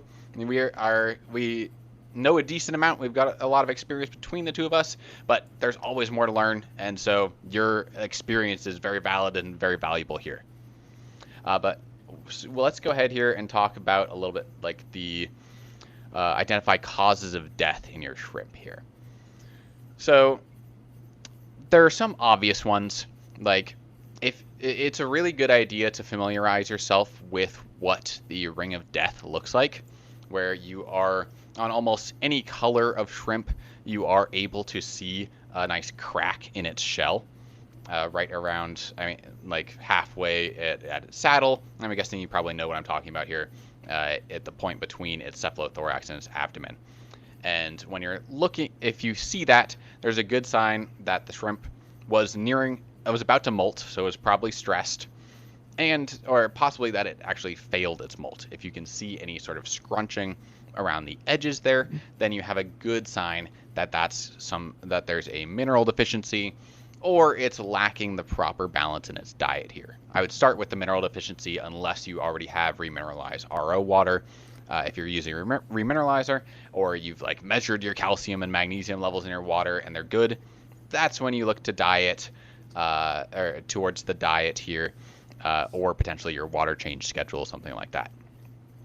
Aside from that, there's looking at, say, well, okay, I do want to add here that it's best to look at the bodies right after they die, because as they continue to like decompose, you're going to have probably one, shrimp attacking it, and two, their flesh starts to break down and turn this kind of like pinkish color, and at that point it just makes things a little bit more difficult to identify the exact causes. Like, it may hide that your shrimp had some sort of infection. So for example, the porcelain disease or the milky shrimp disease that we mentioned in our previous video, you may not be able to see that because the whole body just turns white, and then you have no idea if it had a bacterial infection. Aside from that, you could be looking for around the edges of your shrimp shell. and so the colors of the shell kind of can start to break down. But if you do see any degradation around the edges and sort of like blackening, then that's a sign to look for like the bacterial infection we talked about before, which is rust disease. So there are quite a few little hints that you can find with your shrimp, by looking at the bodies that can give you an idea of what might have caused the death. And I know Adam has a few more that he's told me about. I wanted to let him share. So what are some of the other symptom signs in like a dead shrimp that you might look for to identify the cause of death? Yeah, I want to backpedal one step because I think it's Sure. important just to say it to everybody, right?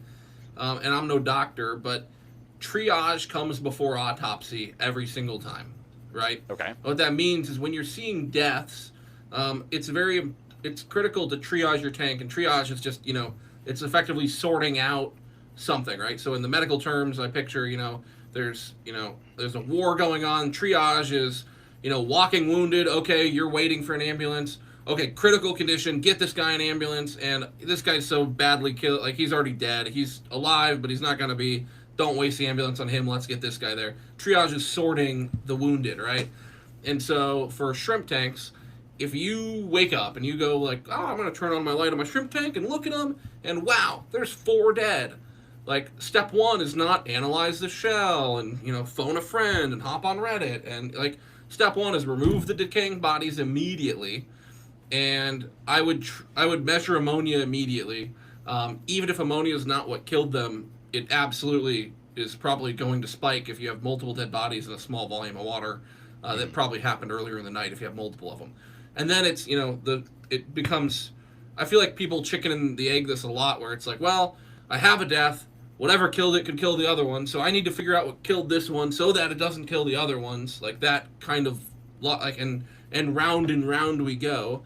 A lot of times it's not very helpful to do that logic, because shrimp can die from molting issues, which is a single point failure.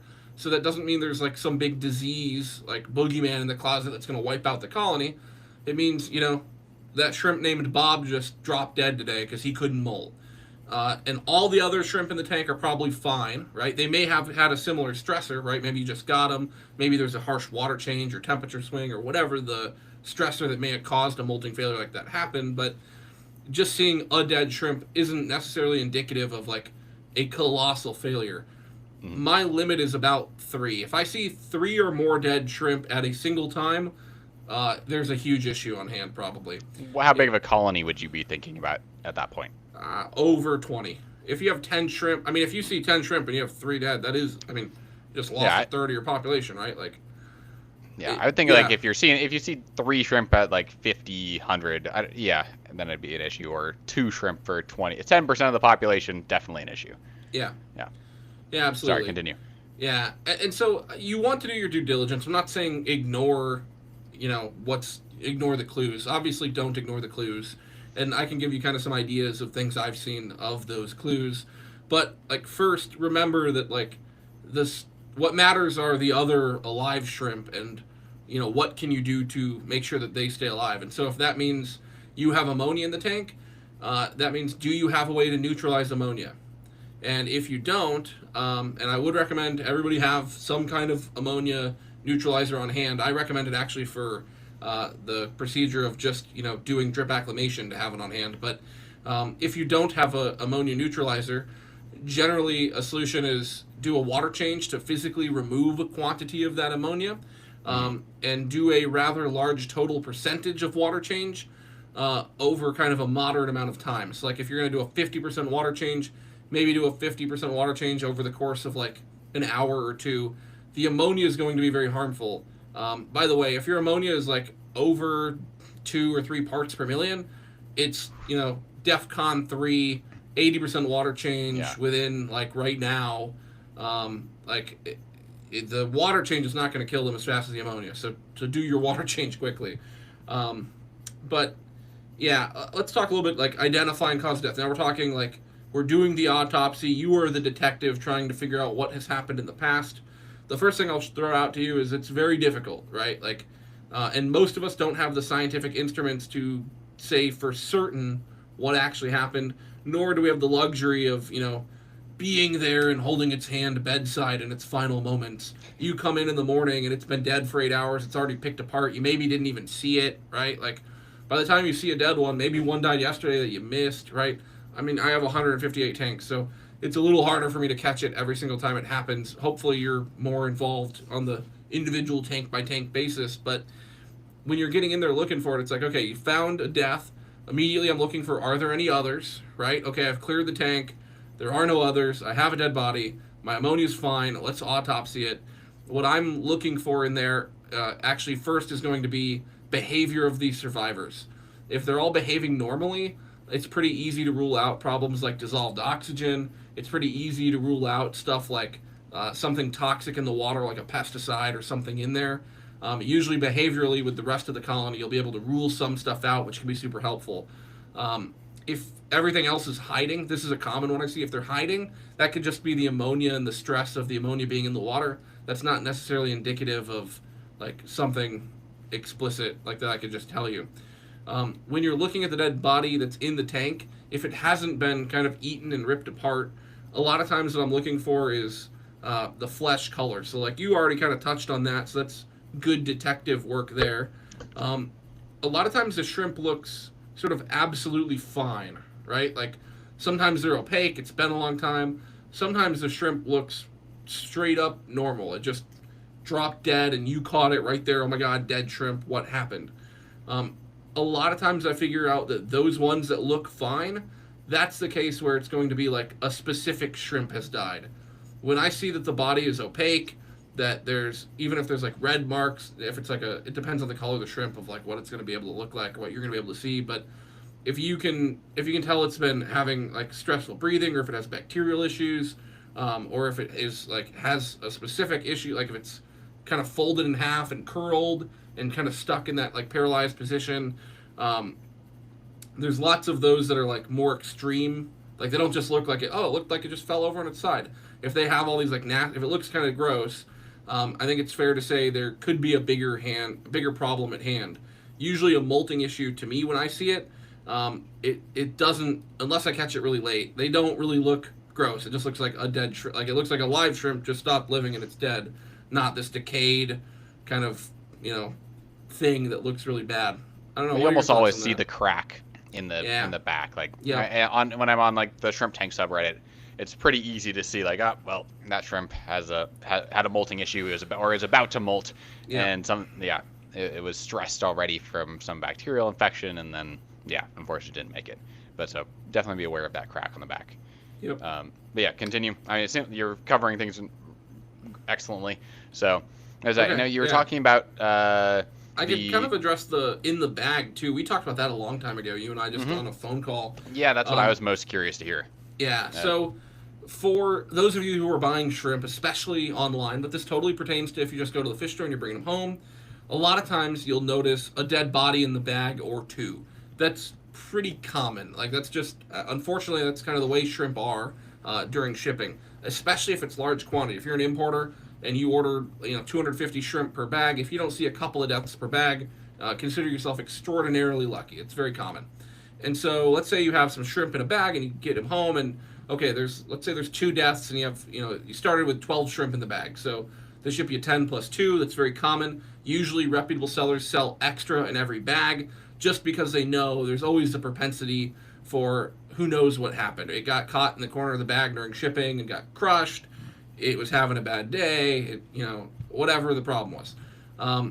But those other shrimp in the bag, you can kind of get a good understanding just by looking at them what's happened.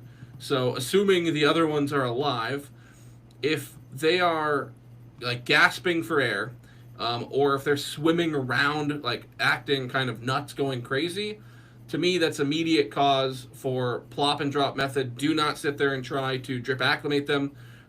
There's probably a large amount of ammonia building up in the water. And the second you open that bag, you're going to immediately move all of the ammonium at the lower pH to a high pH, and it'll spike it to toxic ammonia, and you can accidentally wipe out a whole colony doing that. And I find that's actually more common than people think, because we recommend drip acclimation so hard, and because it's so common to have a single shrimp death, When you do a drip acclimation, if you have no ammonia neutralizer, you may accidentally be inadvertently poisoning all of your shrimp with ammonia during the drip acclimation phase, if done incorrectly without something to neutralize the ammonium. And so because it'll build up in such a capacity in the bag, I find that people wind up saying, oh, I did a full drip acclimation, and they all petered out within the next couple weeks. There's a real good chance that we did something wrong somewhere in there, and they were poisoned. They could have been poisoned in the bag. I'm not fully saying the fault was on the person doing the drip acclimation. To me, when I see bodies, though, I'm tending to do plop and drop, just to call it out there. Yeah, good call.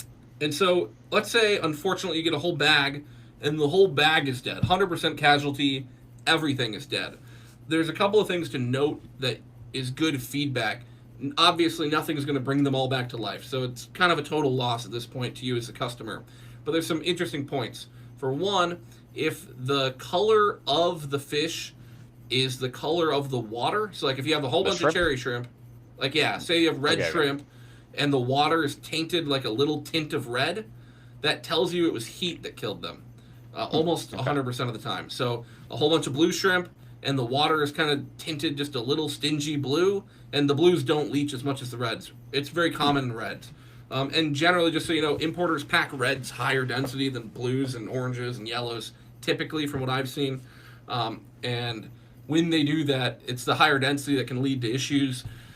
And so I've seen, 20 entire bags of hundreds and hundreds of shrimp that just came in completely dead. And when you see that, you'll know temperature took them out if the bag watercolor is different. Temperature, by the way, I don't want to tangent this too hard, but I know a lot of you guys order shrimp online. Temperature is absolutely the boogeyman of shipping shrimp. And in fact, when I go to shrimp, when I go to ship shrimp, that is a tongue twister, that's unfortunate. When I ship shrimply, I will probably only do local post office pickup, which may make some more rural people not want to pick up, my product, and I think I'm okay with that. Obviously, I want to help as many people as possible, but having a post office with air conditioning be the final receptacle of those shrimp, and you go there to grab them in air conditioning, and bring them in your car that probably has air conditioning to drive them quickly straight home, so that you are just kind of A to Bing it. I turned on the... Uh-oh. Oh, that was hysterical. The AI human track. Whoa, that was crazy. Oh, let's go back there. That's funny. I forget that this webcam has, the hand signals thing. That's kind of crazy. That scared me. I saw my face get big. I was like, whoa. I'm ready. I'm locked in for a really important point here. What's it going to be? And so temperature is absolutely the issue, and sending it to local post office for pickup is a very good way to not have that issue. And so I do worry about that, especially heat. Heat is the main killer. Shrimp can actually tolerate quite cold temperatures.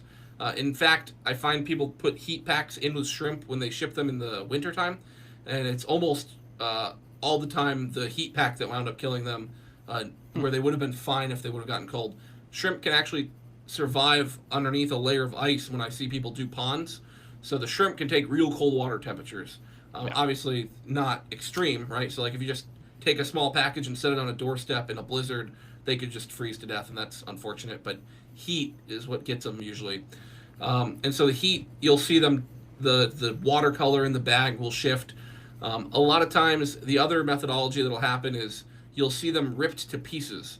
Now, this sounds real gruesome because it kind of is, but when I see them ripped and shredded into pieces, it kind of tells me that it was ammonia that wound up killing them. This is more common for imports because generally when you import, you're importing them in a huge cooler, and for imports, you're forced to go to the local post office to pick up. They don't actually ship to the post office. It's your local airport, so I have to drive up to Phoenix to get them from Sky Harbor.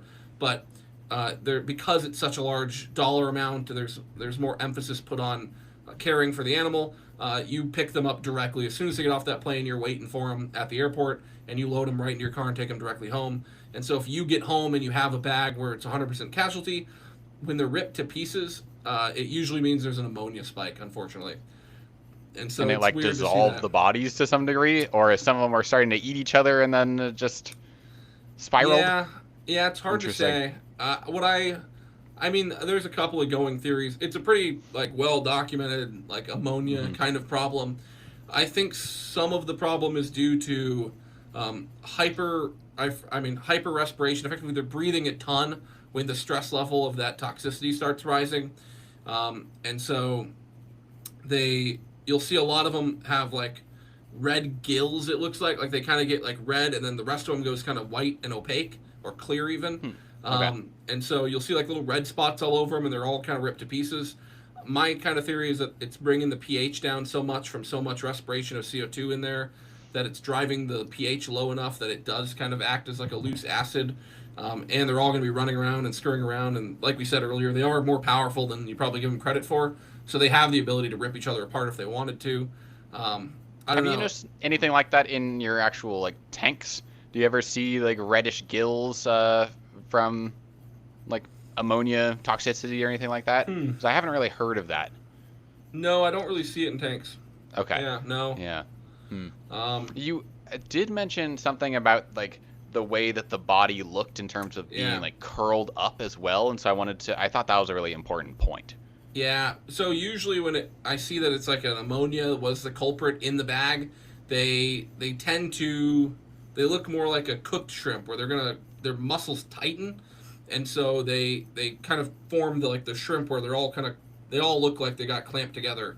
And so when you see all of them clamped together like that, commonly it's ammonia that was the problem, which is more common importing than it's going to be for somebody receiving just a single box of some shrimp or something. But yeah, it's still interesting. Interesting to look out for in your tanks potentially if you do see them like really curling up like that versus whether their body ends up being more like looser or less tense. Yeah, I have some numbers really quick if you wanted them. I think this is kind of interesting to those folks online. Numbers about what?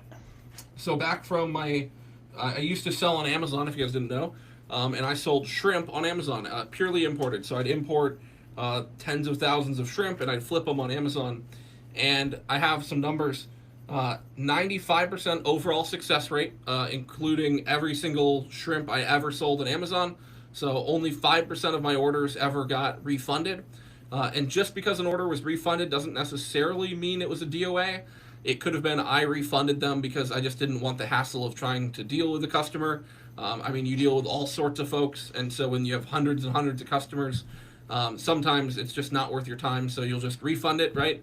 But let's say it's pure DOA, 5% DOA across the board for live shrimp, everywhere in the country at the time, even including Alaska, Hawaii, and Puerto Rico, and give or take. But 95% is I felt pretty happy with. It was pretty good.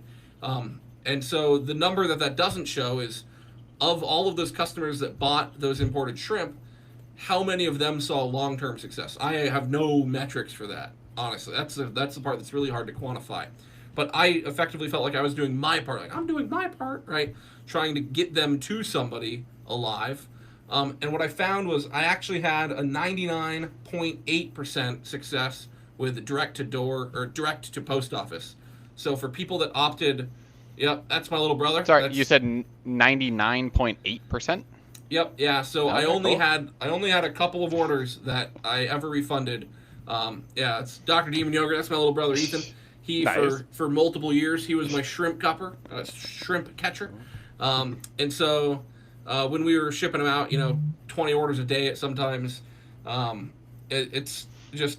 it was surprising how much success I saw when I stopped selling straight to somebody's door and wound up moving them to post office.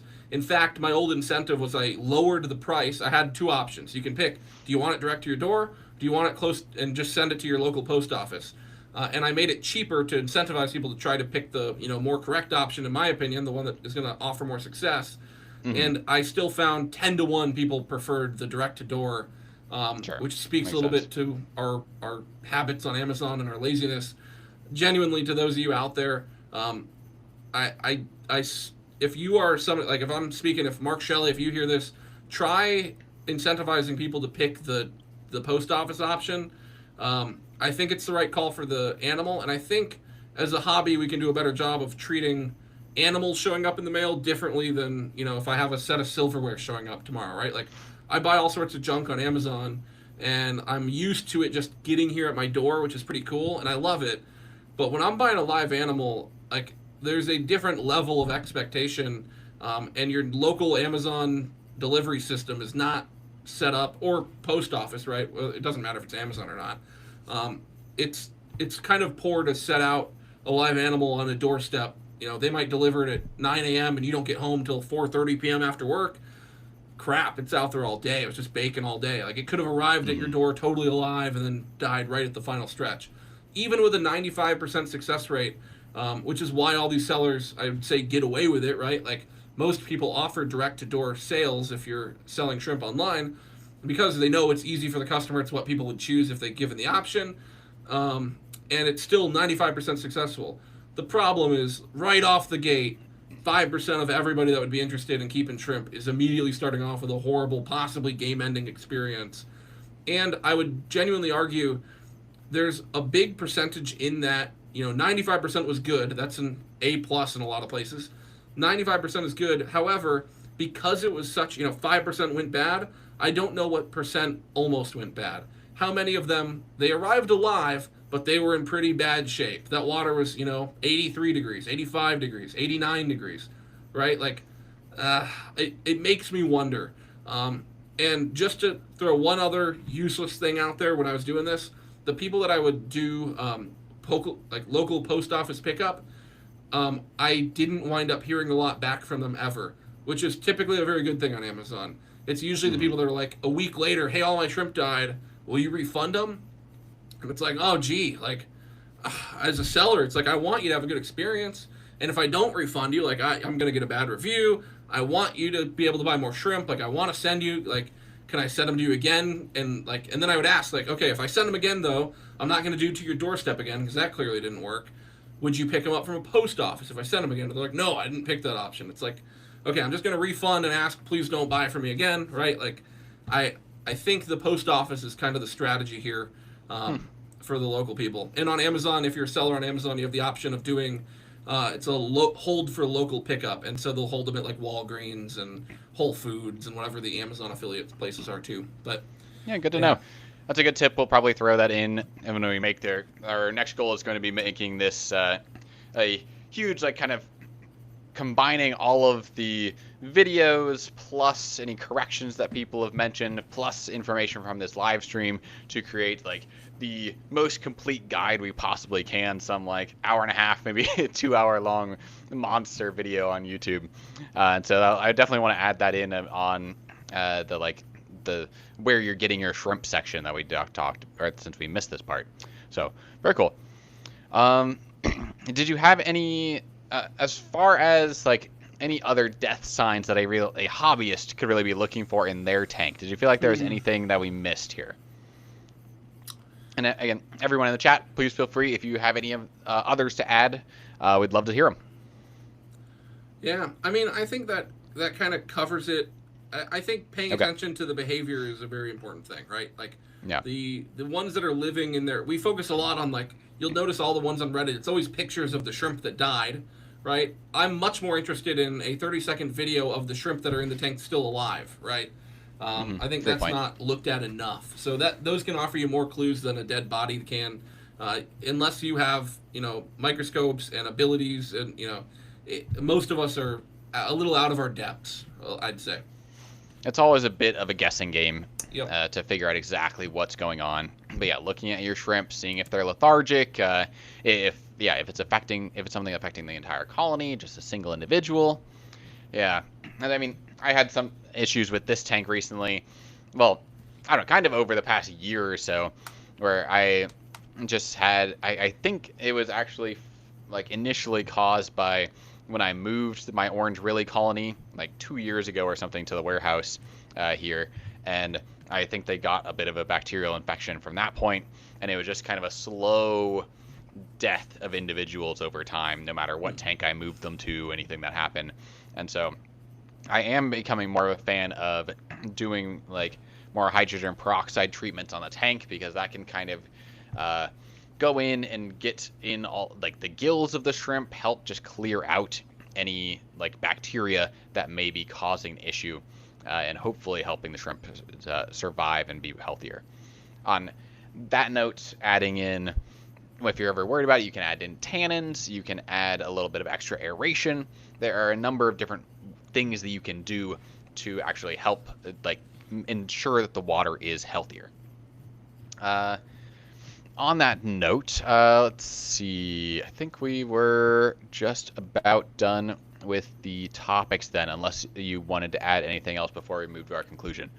Let's answer some questions in the chat. I think there's a yeah. handful Sorry of those about that kind of stemmed up. No worries. Mm-hmm. I've been staring at one. I've been wanting to answer. I can't lie to you. Okay, I think I know which one it is. I know. So let's see really quickly. I think the last one here, or like the furthest back, was like Thai mini crabs or pom-pom crabs. Those are perfectly good for shrimp tank mates. They aren't as like harmful. I don't think you'll see them very often, but not really a big issue at all. They can be very cool animals. So definitely can be perfectly good to have as Neo-Caridina tank mates. I don't know so much about Caridina with the softer water. Yep. Yeah, I like pom-pom crabs. I think those are a good shrimp mate. Yep. Very unique animals here. And I was actually looking up 2 above that one, I think. 2 above it? Yeah, Maxwell, okay. Guppies and Mollies. Yeah. Well, he's got another question here as well, talking more about down breeding that I thought that you were also really interested in. I am interested. Great questions, Maxwell. Okay, you definitely know more about the mollies and guppies. Do you want to cover that a little bit? Sure, I'll try to keep this one under a minute because I could give an hour-long thought on this one. Okay, yes, guppies and mollies can crossbreed. Usually they're called gollies or muppies. It is a true hybrid like a donkey. It cannot breed. They're sterile. That actually has recently been scientifically proven, I believe. It's not just like aquarium myth anymore. Nobody has a colony of just the hybrids that can breed. But yes, those 2 can. Now, there's some intricacies as it relates to Endler strains and some stuff about Endler genetics, hybridizing with mollies, as it's a little bit closer to wild types, and there's different geographies of where they can mix, and maybe those could potentially create a legitimate hybrid that could continue on and not be a true hybrid. But yes, it happens. And no, Neos can't hybridize across the Caridina. It's interesting that some fish species can, but I've never heard of a Neo and a Caridina. I mean, a Neo-Caridina and a Caridina crossing. Have you? No, I mean, I think they just have slightly different equipment. You can tell from their body shape. Even if you look at their swimmerettes, they are slightly different shapes. And I mean, the first swimmerette or second swimmerette on the males is kind of how they inseminate the females, and I suspect that that's just a different shape that doesn't work with the other species.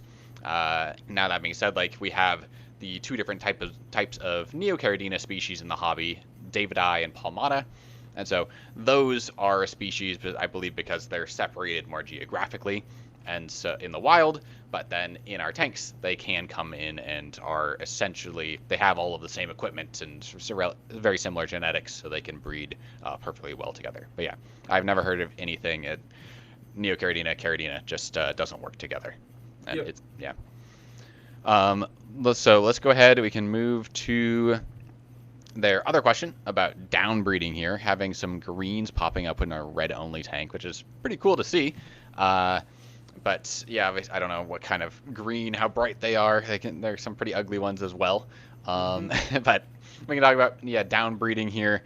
It's just a very common issue that does almost always happen unless you are selectively breeding and like culling out the ones that you are not looking for, because like whenever you are just selecting for a color, those individuals are almost certainly not going to be as fit as ones that are just natural. And so I suspect you are already pretty familiar with this. I think you mentioned it may have been the one mentioning CRISPR before. Yeah, so I'm sure you know a lot about genetics, understanding why there might be a lot of selection pressure against that. But greens, I think, tend to be a fairly unique one popping up here. Yeah, that tells me that your reds probably came from blues. Just throwing that out there, and everything that I've played with, if I had to suspect, it means your red line originally came from blues. And I've seen that multiple times in my playing with it. Reds don't generally throw greens. Like you said, it's almost too recessive. But if you had a lineage, if you knew like great-grandpappy parent shrimp, they were a blue dream, and you've selected red, you can get back to the dominant gene very quickly. Like within 2 generations, you can get pretty good reds from blues. pretty good. Not show quality, not 98% strain of, but pretty good. And so if you had a colony of reds that were just, they picked red shrimp from the children of a couple generations away from blues, there's a lot of recessive genes still left in that group, and those are going to throw lots of stuff like greens, like blues, like wild types of those, like more tigerish patterns, which are more on the blue selected line.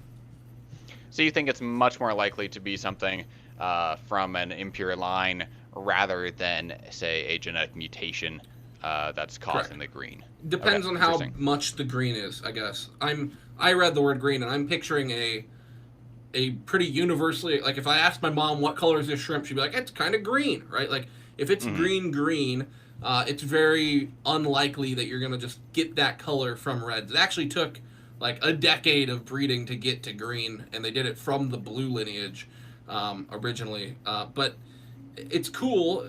What it tells me is that there's a lot of recessive genes in your bloodline, which you can select for explicitly by doing more inbreeding. You have to be careful. You have to do it correctly. I mean, you're right. You talked about CRISPR earlier. You probably understand more about genetics than I do.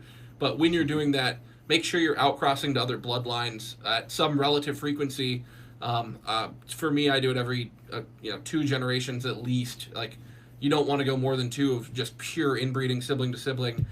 You can also back cross. This is very common in the guppy world. It keeps your dominant genes moving forward, but you get a little bit of leniency on your negative side effects of inbreeding. It still is a form of inbreeding. You're breeding effectively. In the guppy world, it's always the daughter, a virgin daughter, back to the original father. That back cross is better than pure sibling to sibling inbreeding, where you're picking, and it's usually done because the original father was so stellar that none of his sons showed the exact dominant traits that you're looking for, and so you can further select what you're looking for in that capacity. But when you do that level of inbreeding and line breeding, you need to outcross to other bloodlines. Cool.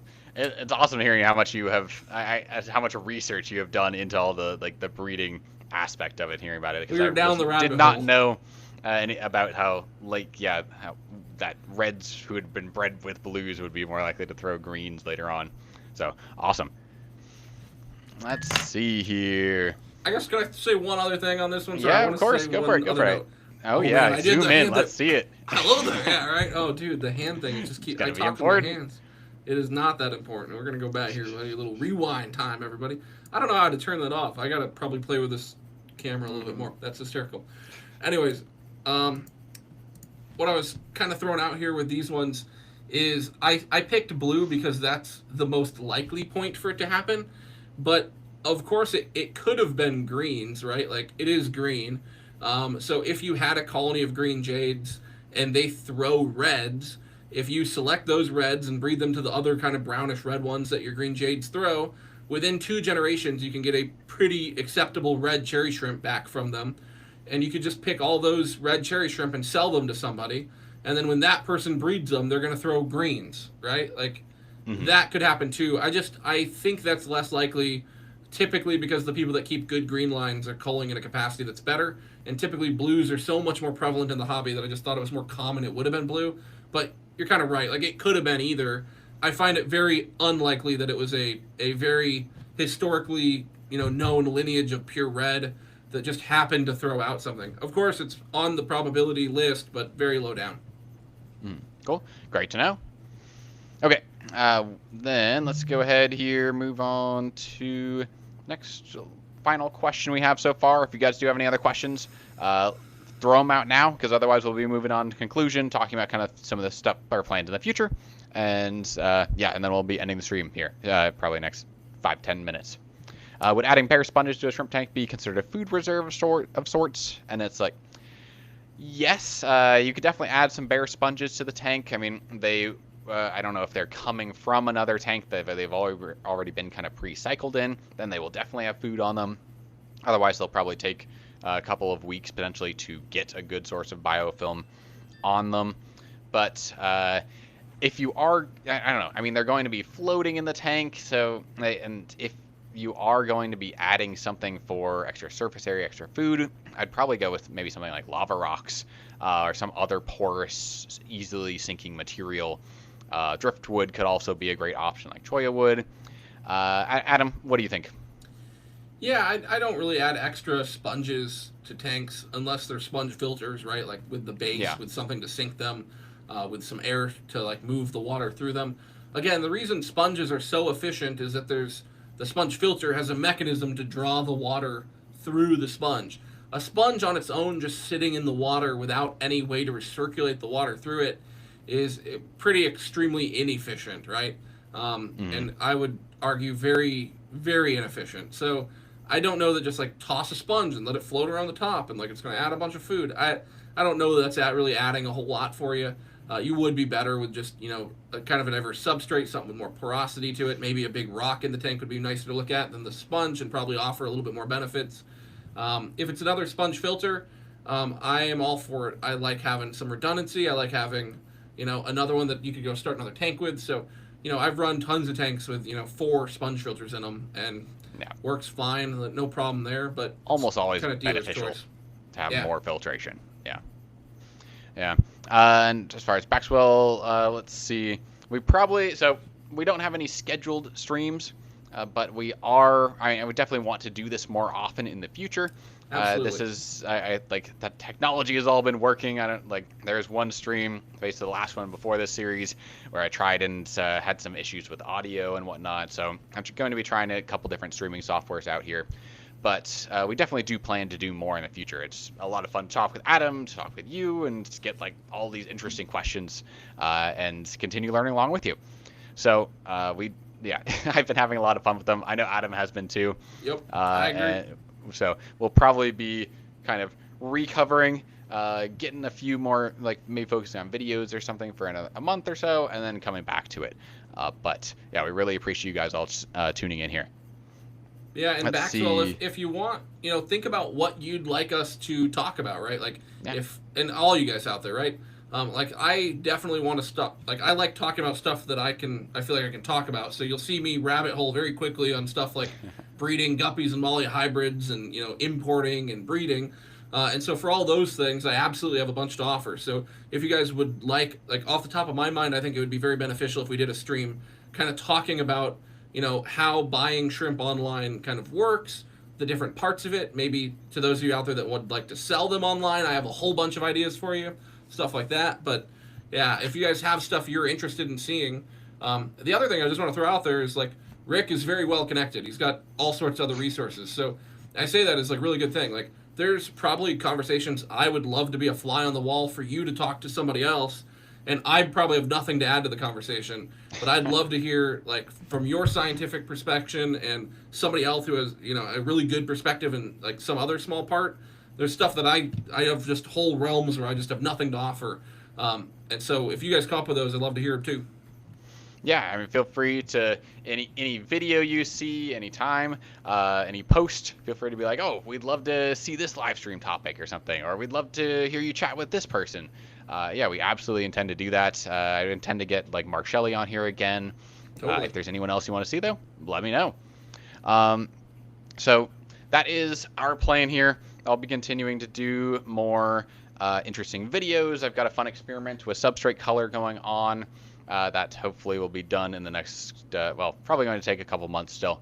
But we've got that. I've got a fun interview talking about like shrimp photography, how to get really good photos of your shrimp coming up. With a really impressive photographer. She's got a bunch of cool photos. Other than that, yeah, it'll be a lot more, I don't know, maybe developing more, adding more updates to the book as well as trying to come up with either another book or various products to help you on your shrimp keeping journey. Adam, do you want to share kind of what you're going to be doing for the next foreseeable future? Yeah, I'm working right now on creating a Neocaridina specific gel diet. So I'm working with a manufacturing company local to like Indiana, and they're experts in like aquarium diets for stuff. They've done all sorts of goldfish and live bears and angelfish diets. So cool to work with them, still in the kind of beginning phases of that. I'm a big fan of gel diets in general. I've been making my own for forever, just by hand from stuff that you buy at the store. I've used Rapashi for forever, and just in learning about it, I'm very excited. I think this is going to be it's going to blow Rapashi out of the water, I think. Like, this is much better materials. There's no gum, right? So, like, Repashy is known to be freezable, and I just recently learned that's because they have a gum additive, so they use a couple of percent of gum in the recipe, which actually there's really good studies about how it's very damaging to intestinal GI tracts.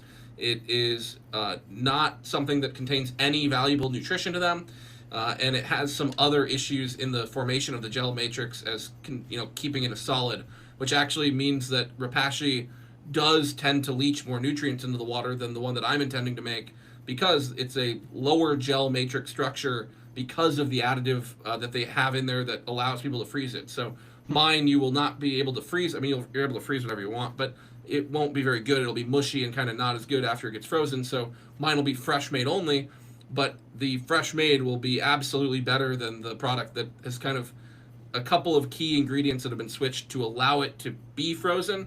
Those are, I've learned recently that those are very bad, actually. So I'm very excited about that stuff. I still have work to do. I'm filling up my, 70 20-gallon rack right now. That's my second fish room that I've ever built there.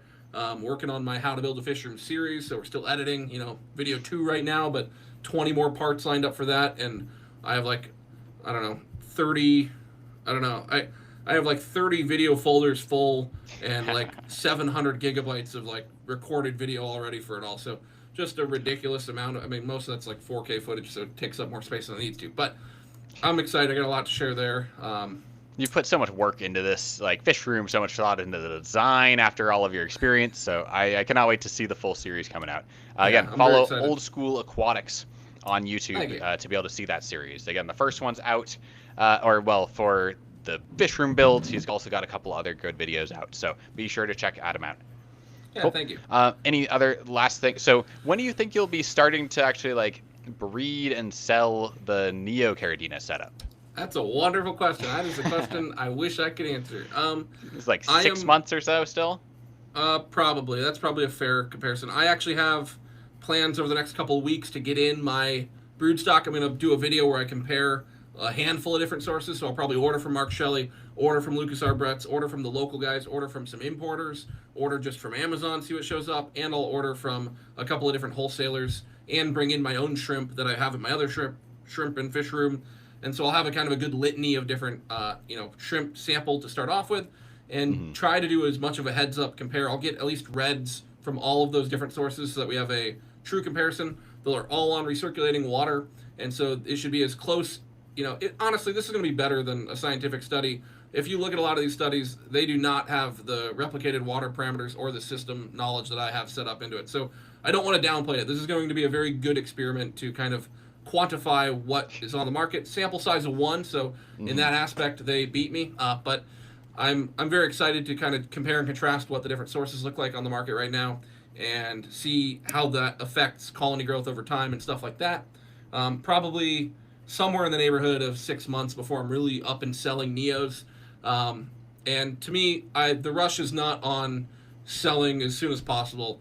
I would way rather tell you guys, yep, it's not until this time next year, and make a perfect product that is I feel homebred, multiple generations, dialed in.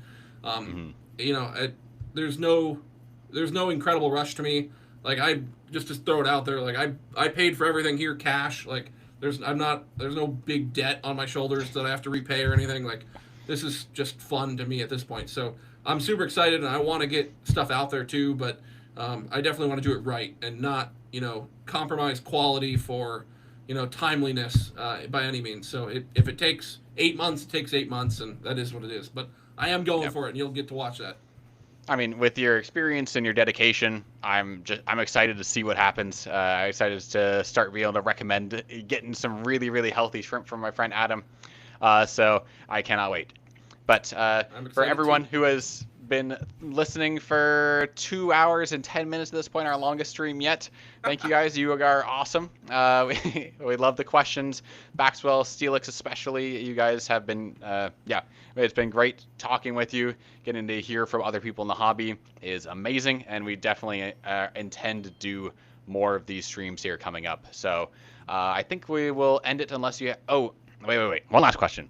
I realized that we didn't answer Baxwell's question about preference on boiling wood. So we'll do this quick topic here, and then we'll be ending the stream. But again, thank you so much for watching. If you are tuning out, have a great rest of your evening or day. It was awesome. Yep. Okay, preference on boiling wood. Do you have what do you think, Adam? Depends on the kind of wood. So cholla wood is super common. That's actually native to the Sonoran Desert. That's where I live. So we have cholla. When I go hiking, gets stuck in your leg, crawls up your leg. It's called jumping cholla. Gets all over. I hate it. I'm a big cholla hater from way back, so I don't keep it in my tanks. I think it's ugly. A lot of people love it though.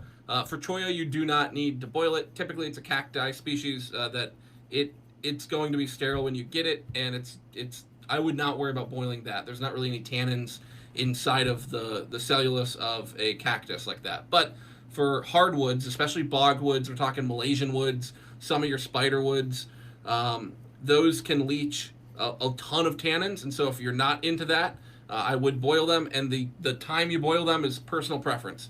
I'm not boiling them to sterilize them, just to call it out there. So you get them, they're probably already sterile. I would always rinse them off, even if you want the tannins, rinse them off. There's dust and stuff. These things are shipped in just open boxes and at warehouses that have like forklifts with gasoline running. So they get kind of covered in soot and dust and junk, so definitely wash them off for sure. But, I boil Malaysian wood probably 30 minutes when I'm doing it. I typically don't boil spider wood. I hand collect what's called manzanita wood. You'll find that on the market too. I don't boil that stuff. It's also local to the northern Sonoran Desert.